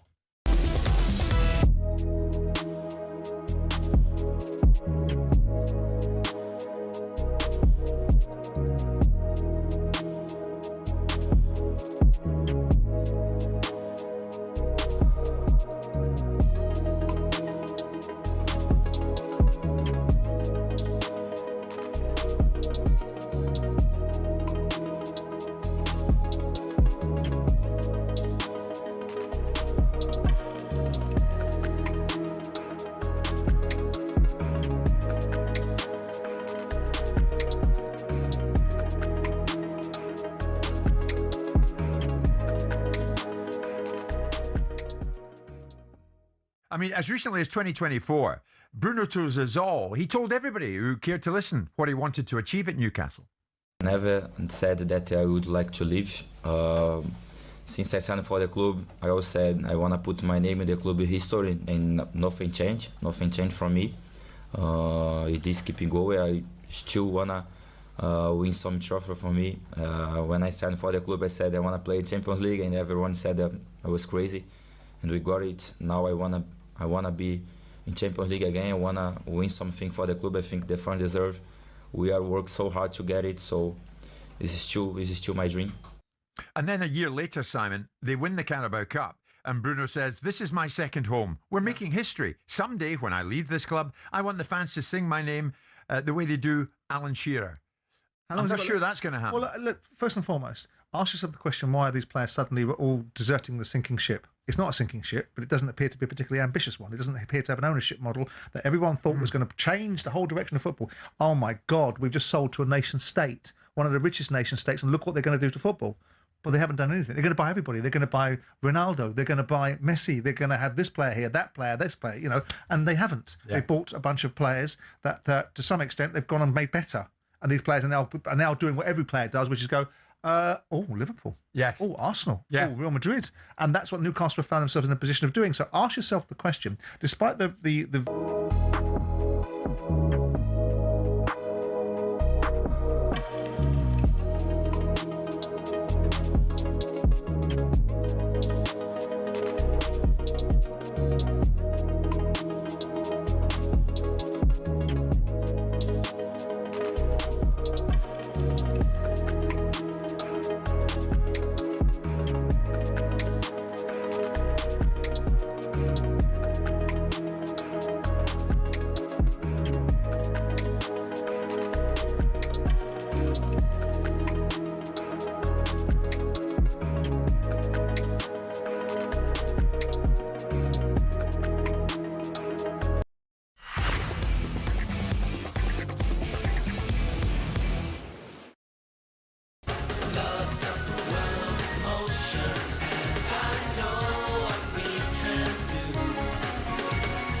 greatest England song ever, isn't it? It's the best song. Like it might not be the one that catches the nation as well, but in terms of like the quality of the song, New Order are obviously a brilliant band. Yeah. And I think this is it's a proper tune. Yeah, it's an proper absolute tune. bang. But do you know what's come back into my life massively? Go on. Three Lions. They played Three Lions at the end at the Azteca. And it reawoke. Like I've always said New Order. I've always said World in Motion was one. And I went mad when they played Three Lions. Sung it, everyone knew every single word, and it all got so passionate. Wonderwall's become the anthem. Yeah. Oh yeah, Wonderwall has become something amazing. Yeah. Like I say, when I was in the Azteca and I was sitting in the wrong bit of the stadium, my reasoning to get into the England end was because I couldn't witness Wonderwall. Yeah. I had to be part of Wonderwall. Yeah. So, but no, the Three Lions is brilliant. You know the bit where it's that tackle by Moore and when Lineker scored. It's also like passionate. Yeah, it's wonderful. It's a banger. It's wonderful. It is a banger. All right, now it's time for this. Yeah, rest of talkSPORT. We're going to run you through some of the recent highlight moments from across the station. It kicked things off last Friday's breakfast show. Spanaher, Sean Dyche. Now, Dyche is a no-nonsense bloke, but it turns out when it comes to coffee, he's a little bit extra. Big Alan Brazil would not be happy, which just gone down on the list of coffee orders from yourself. Yeah, what do you want me to tell him? Yeah. Skinny, hot, wet, flat white, the sweetener. What's the wet bit about? There's no foam. Do you not know that? No. You ask for it, because you get a flat white, you know, sometimes it's like third foam, and you think, what's the point in that? So you ask for wet, and it means no more foam. in the cup? Yeah, more coffee, less foam. Oh, there skinny, you go. wet, hot, flat white. Skinny, hot, wet, flat white with a sweetener. I mean, that's one of the worst coffee orders I think I've ever heard in my life. That is one of the worst coffee orders I think I've ever heard. Skinny, in my whole hot, life. wet, Yeah. flat white with a sweetener. Sweetener. It's appalling. Everything about that. Sean Dyche having a Mate, sweetener. just have an espresso. Just have a black coffee. Like, what is going on? What is wrong with it? I feel like Sean Dyche should drink a black coffee. Drink a black coffee. I feel like that's him. The coffee I drink is that big. I just have an espresso. I like a little cortado. Yeah, I like a cortado. Yeah, there's room in my life for a cortado. There's way too much milk in when you get a latte and all that. Yeah, horrible. I completely agree. I think it's that there was utter woke.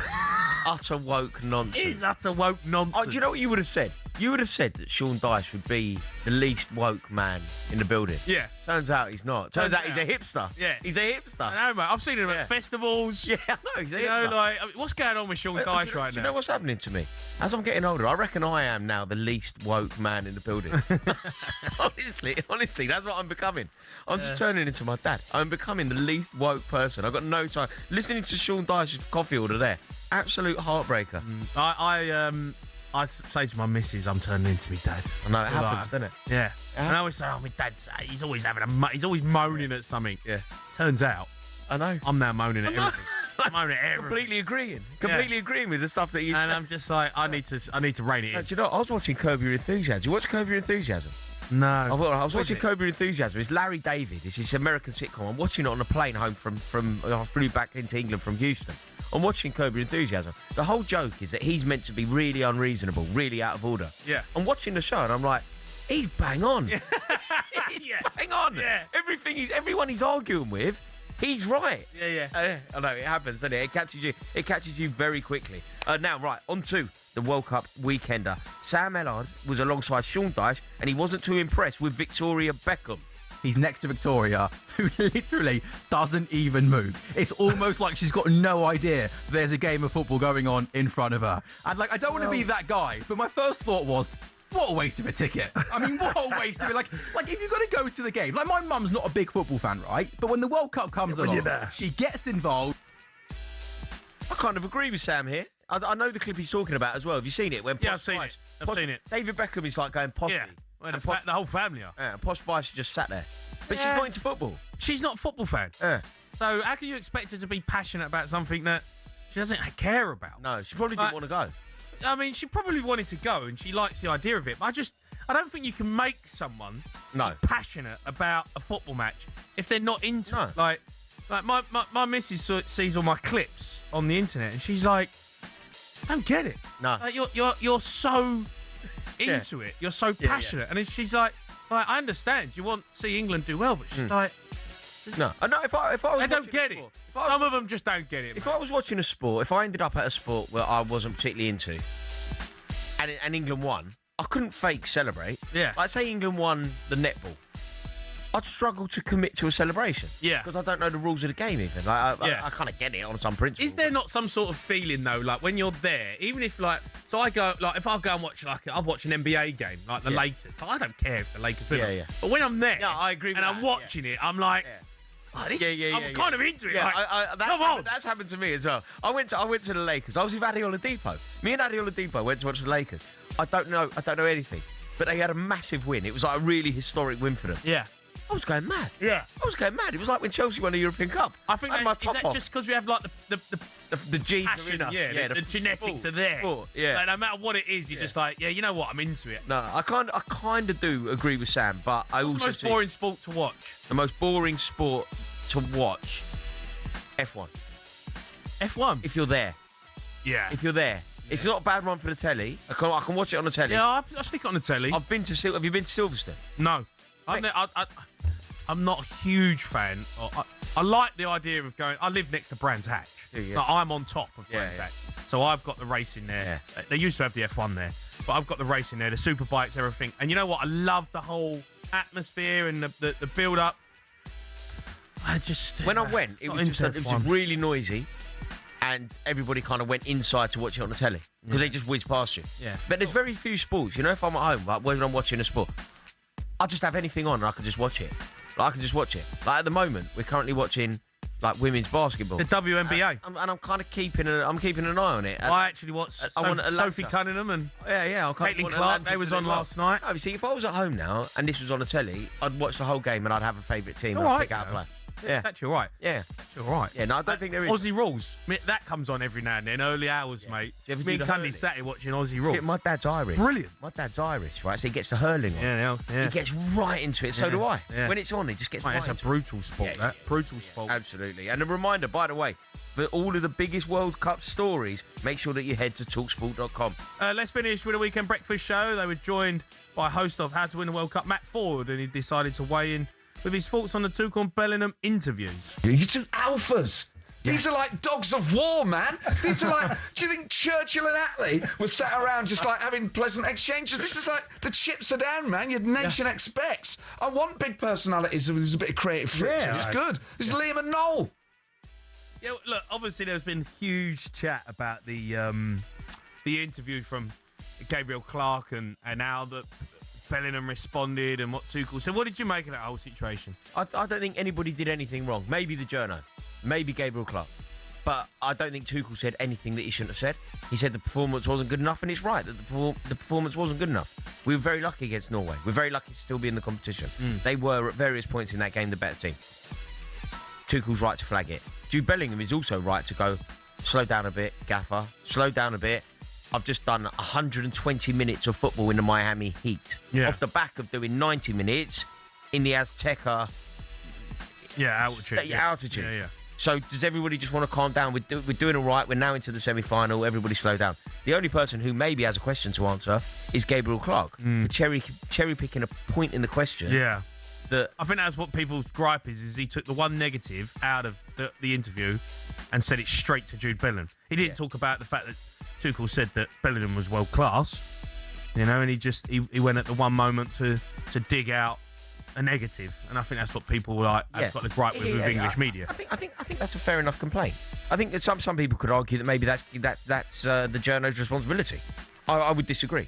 I don't think that you need to. I've kind of got an issue, and look, you'll empathise with this far more than I can.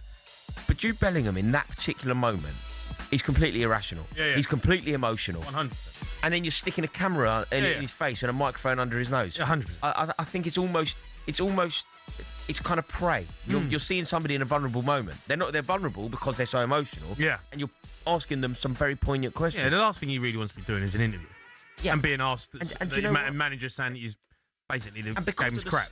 Because of the storm here, maybe Tuchel will think twice. Maybe Bellingham will think twice. Next time they are asked a question in those moments, maybe they'll think twice because it's just not worth the ag.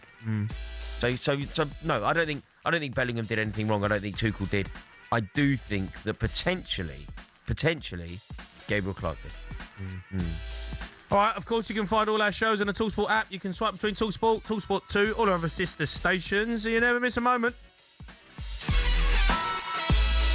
I'll tell you what we're going to do. We're going to have a little break because up next in the studio is Jack. He's coming in for a World Cup quiz. You can help us out. 03 717 22 3344.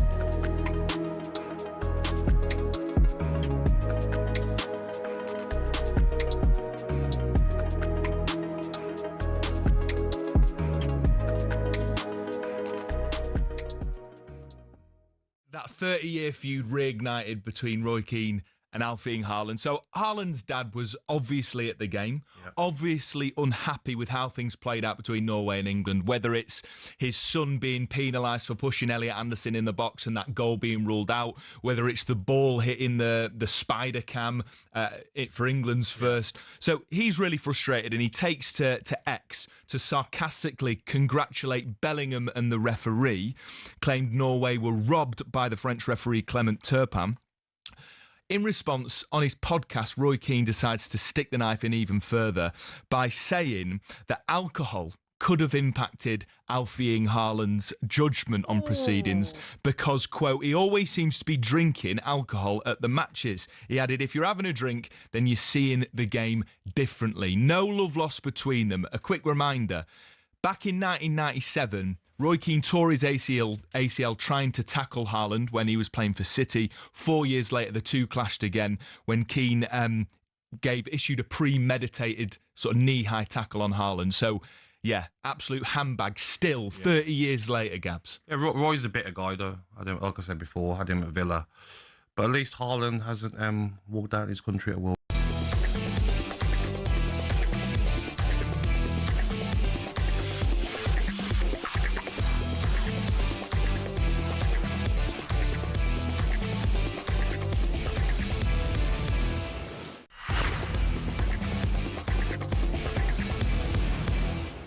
Win 26 grand in your hand, courtesy of talkSPORT Win.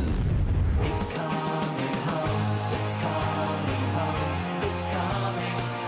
Football's coming. You are listening to the World Cup Game Day Sports Bar on talkSPORT. Me, Jamie Haaaaas, Rory, Jennings. We're celebrating England's win here at talkSPORT. It's ours.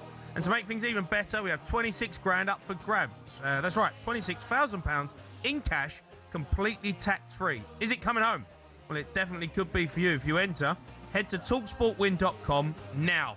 Jack, our producer, is coming in for a little World Cup quiz to end the show. You can help us out. The boys need, obviously, a lot of help normally on these things. 03717 22 3344 as we wait. I'm confident. I'm confident. You confident, mate? I'm confident. Feeling confident? I am very confident. I think we've had about 100 questions. Yeah. So we are last knockings. Last time he come in. Doing well.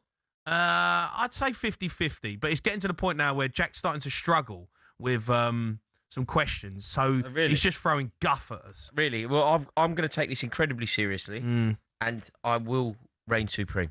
All right, Jack. Yes, sir. How's the gaffer? All right, boys. How we doing? Yeah, all right, mate. When you want, you just stroll in. You just take your time, son. Yeah, no worries. It's like, just getting the questions up. Not like we ain't got a show to do. Here we go. Honestly, I guarantee you, like mastermind stuff. This is. Well, I'll tell you what was said last Friday on board. So I've got 3 questions. 2 of them were like a top 5, top 6. Okay, there you go. I don't mind that. I like that. Yeah, wait till you see the questions. Okay. First question is just bog standard quick fire round. Jarrell Quansah became the 4th England player to be sent off at a World Cup against Mexico the other weekend. Who are the other 3 players to be shown a red? I definitely know one. Ray Wilkins. Against Mexico? Or no, just in no, the World just Cup? In general. 4 England players have been shown a red card. In the World Cup? Yeah, Quansah was 1. Ray Wilkins. David Beckham. David Beckham. Rooney. Yeah, that's it. Yeah. But, to be honest, it was the Wilkins one. Yeah, the Wilkins one's great. Oh, there, that's a great shot. Yeah, Ray Wilkins was the first Englishman to be sent off at a World Cup. First one ever, yeah. All right, well, fair enough. Moving on. Yes. Good start. There we go. I told you, I'm taking this seriously. Good start. So I've got a list here of the top 6 goal scorers at the 2018 World Cup in Russia. Yeah. Okay. Mbappe. Kane. How many do we need? You need 6. You got Kane 2 there. definitely. Mbappe definitely. Are you? Top 6 in Russia. Can we get a ting for each one? Yeah. So Messi and Kane. Yeah. Okay. Russia. Mbappe and Kane. What else? What else happened in Russia? Messi? No. Messi's not in the top 6. What else happened in Russia? Brazil. Who's playing for Brazil? Oh no, it was Gabriel Jesus. He didn't score, did he? It was Gabriel. Mbappe. Name the countries that did well. Croatia did well. It wouldn't be Mandzukic, would it? Croatia. Well, he scored against us. Is it Mandzukic? It's not. No. Okay. Who else did well in that World Cup? Spain. Who would have been leading the line for Spain in 2018? Morata. No. Well, It's quite hard, you know. I actually. Mate, one of them is hard. Is it? Yeah. One of them we won't get then. Kane. All I've got is Kane and Mbappe. Kane, Mbappe. Wait, name the teams that did well. So England were in one semi-final. Croatia, but that ain't in there. So, and then you had Argentina. Who did France beat in the semi-final? France beat. Who did France? They beat us in quarter-final. Who did they beat in the semi-final? Did they beat Spain? I can't remember. Did they beat Spain? No. Think of countries. Who's leading the line for Germany? Germany were crap. Okay, who's They went out of groups. Just go round the countries. Just think of One of them is like main attacker for the team in the semi-final. Portugal. Ronaldo in there. He is. There we go. He scored a hat-trick against Spain. There we go. Of course he did. Yeah. Is that the team that they beat in the semis? No, it can't have been. So the team that they beat in the semi-final of the World Cup. They beat us in the 3rd place playoff. Belgium. Who's leading the line for Belgium? Lukaku. Hazard. Yeah, Lukaku. All right. Well, okay. Need for it. Need 2 more. We've got Kane and Mbappe, Ronaldo, Lukaku. Yep. Now we're running out. Okay. Who else? I think one of them's fairly easy. One of them is really hard. Okay, just think of the top countries. Name countries, and I'll. Is it? Oh, okay. Is it another player from a nation that we've already mentioned? Yeah. All right. Bellingham. No, he didn't play. It Bellingham could be didn't play in Sterling. 2008. Sterling. It's not Sterling. Rashford. No. Hang on a minute. Is It's English. Is it English? No. All right. Okay. This player played for the winners. The winners of the tournament. Martinez. No, French. Who else? Oh, Giroud. No, he didn't score at the tournament. Who else is scoring goals for France in that World Cup? Mate, this guy scored in the final. Huge player for France. Is it Pogba? Pogba did score in the final, but it's not that player. I'd argue this player is one of the most defining players of a generation Benzema. for France. He didn't go. And he played for France. Yeah. Mbappe or Pogba. Who Scored else in the scored final. Who else scored? Pogba definitely scored. Mbappe definitely scored. He's had like 100 million plus transfer. What? Yeah. It was Dembele. It was not Dembele.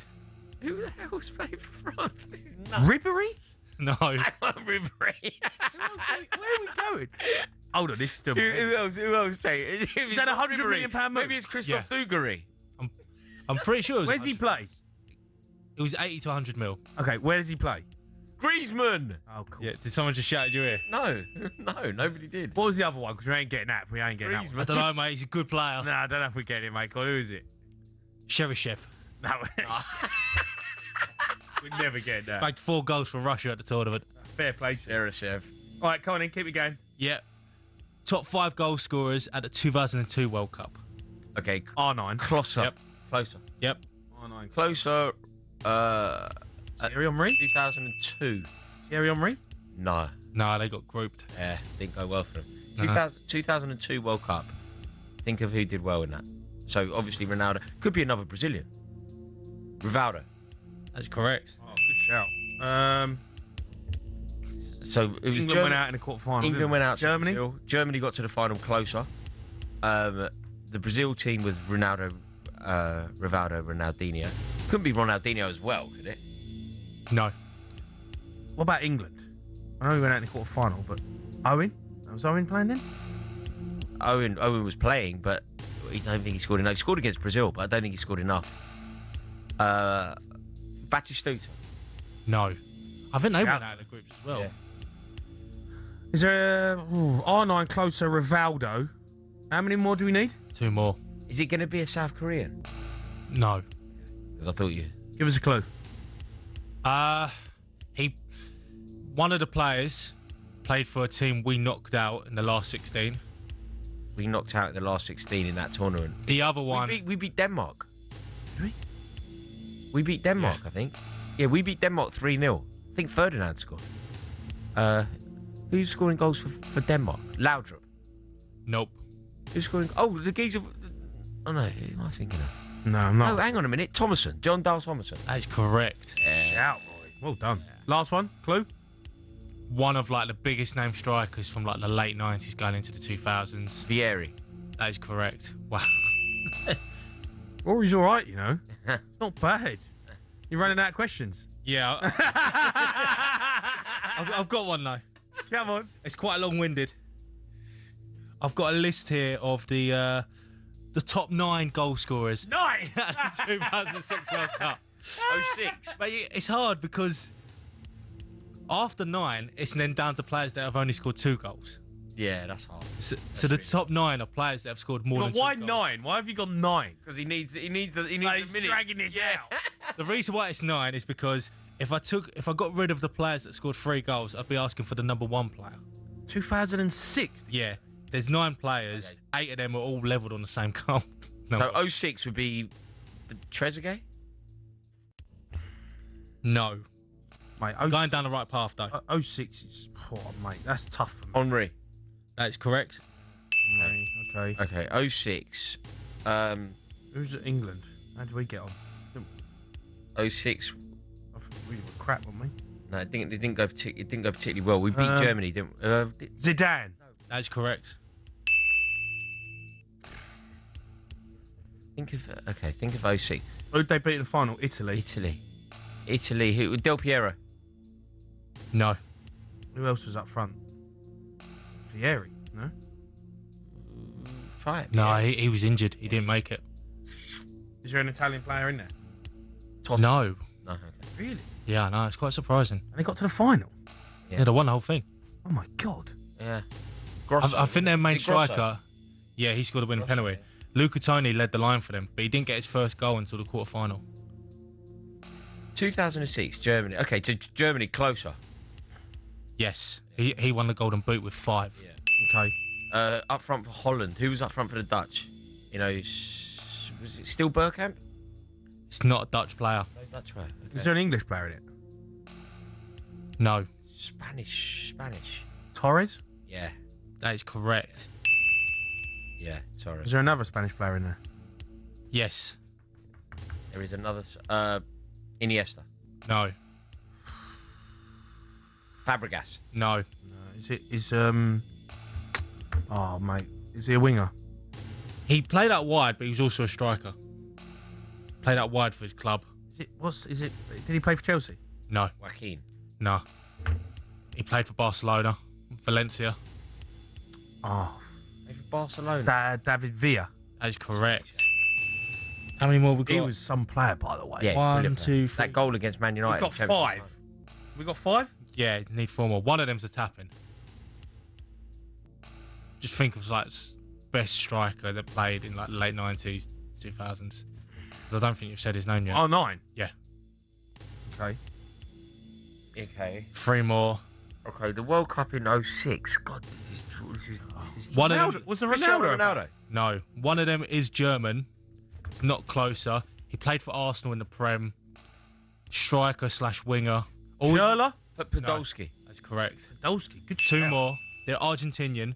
Neither of them are Messi. One of them ended up playing for Liverpool. Winger. Scored an absolute screamer against Mexico. Wait, an Argentine winger for Liverpool? Yeah. Played under Rafa. Oh, yeah. Yeah. First name begins with M. Oh mate, what's his second name begin with? R. Maxi Rodriguez. That's correct. I wouldn't have got that. That's good. All right. Yeah. Got one more. Ex-Chelsea. Argentinian. Crespo. That's it, boys. Yeah. Mate, we've done all right there. That's not bad. Done yeah, all right. we've shrugged it. 06, I've got like a bit of a blind spot. Yeah, same. Got a bit of a blind I think England must have been crap, right? So we forgot. Went out to Portugal in the quarterfinals on pens. Rooney got sent off. Yeah. Golden generation. Jamie Carragher missed a penalty. Yeah, he scored and then had to retake Yeah. it. And a miss. The only player to actually score a penalty for England was the one player that didn't play in the Prem, Hargreaves. Yeah. All right, that's it. We're done. Rory, top man, mate. Been an honour. Thank you very much. Up next, extra time. Paul Ross coming up.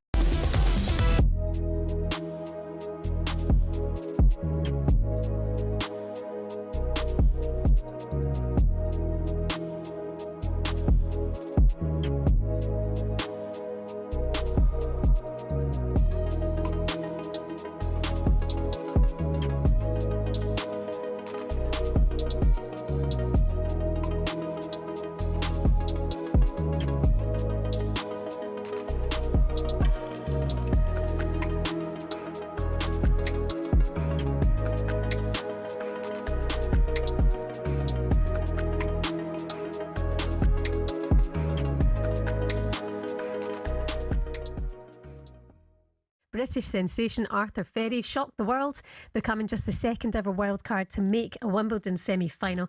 He is with us now live in the studio. Good morning to you, Arthur. Good morning, mate. Thanks for having me. Thanks for coming in. Amazing. How's life, mate? How's it all going? It's been good. It's been busy, that's for sure, past few days. But yeah, it's going to be nice to have a bit of time off and just relax, process everything. I was going to ask you straight away, like, what have you learnt from your experience at Wimbledon? Because, like I spoke to you before we come on, I was watching the Dimitrov win. And honestly, mate, the tennis that you was playing is unbelievable. Everyone talking about it. Everyone that's English so proud of you. But what were your experiences and what have you learnt from your time at Wimbledon?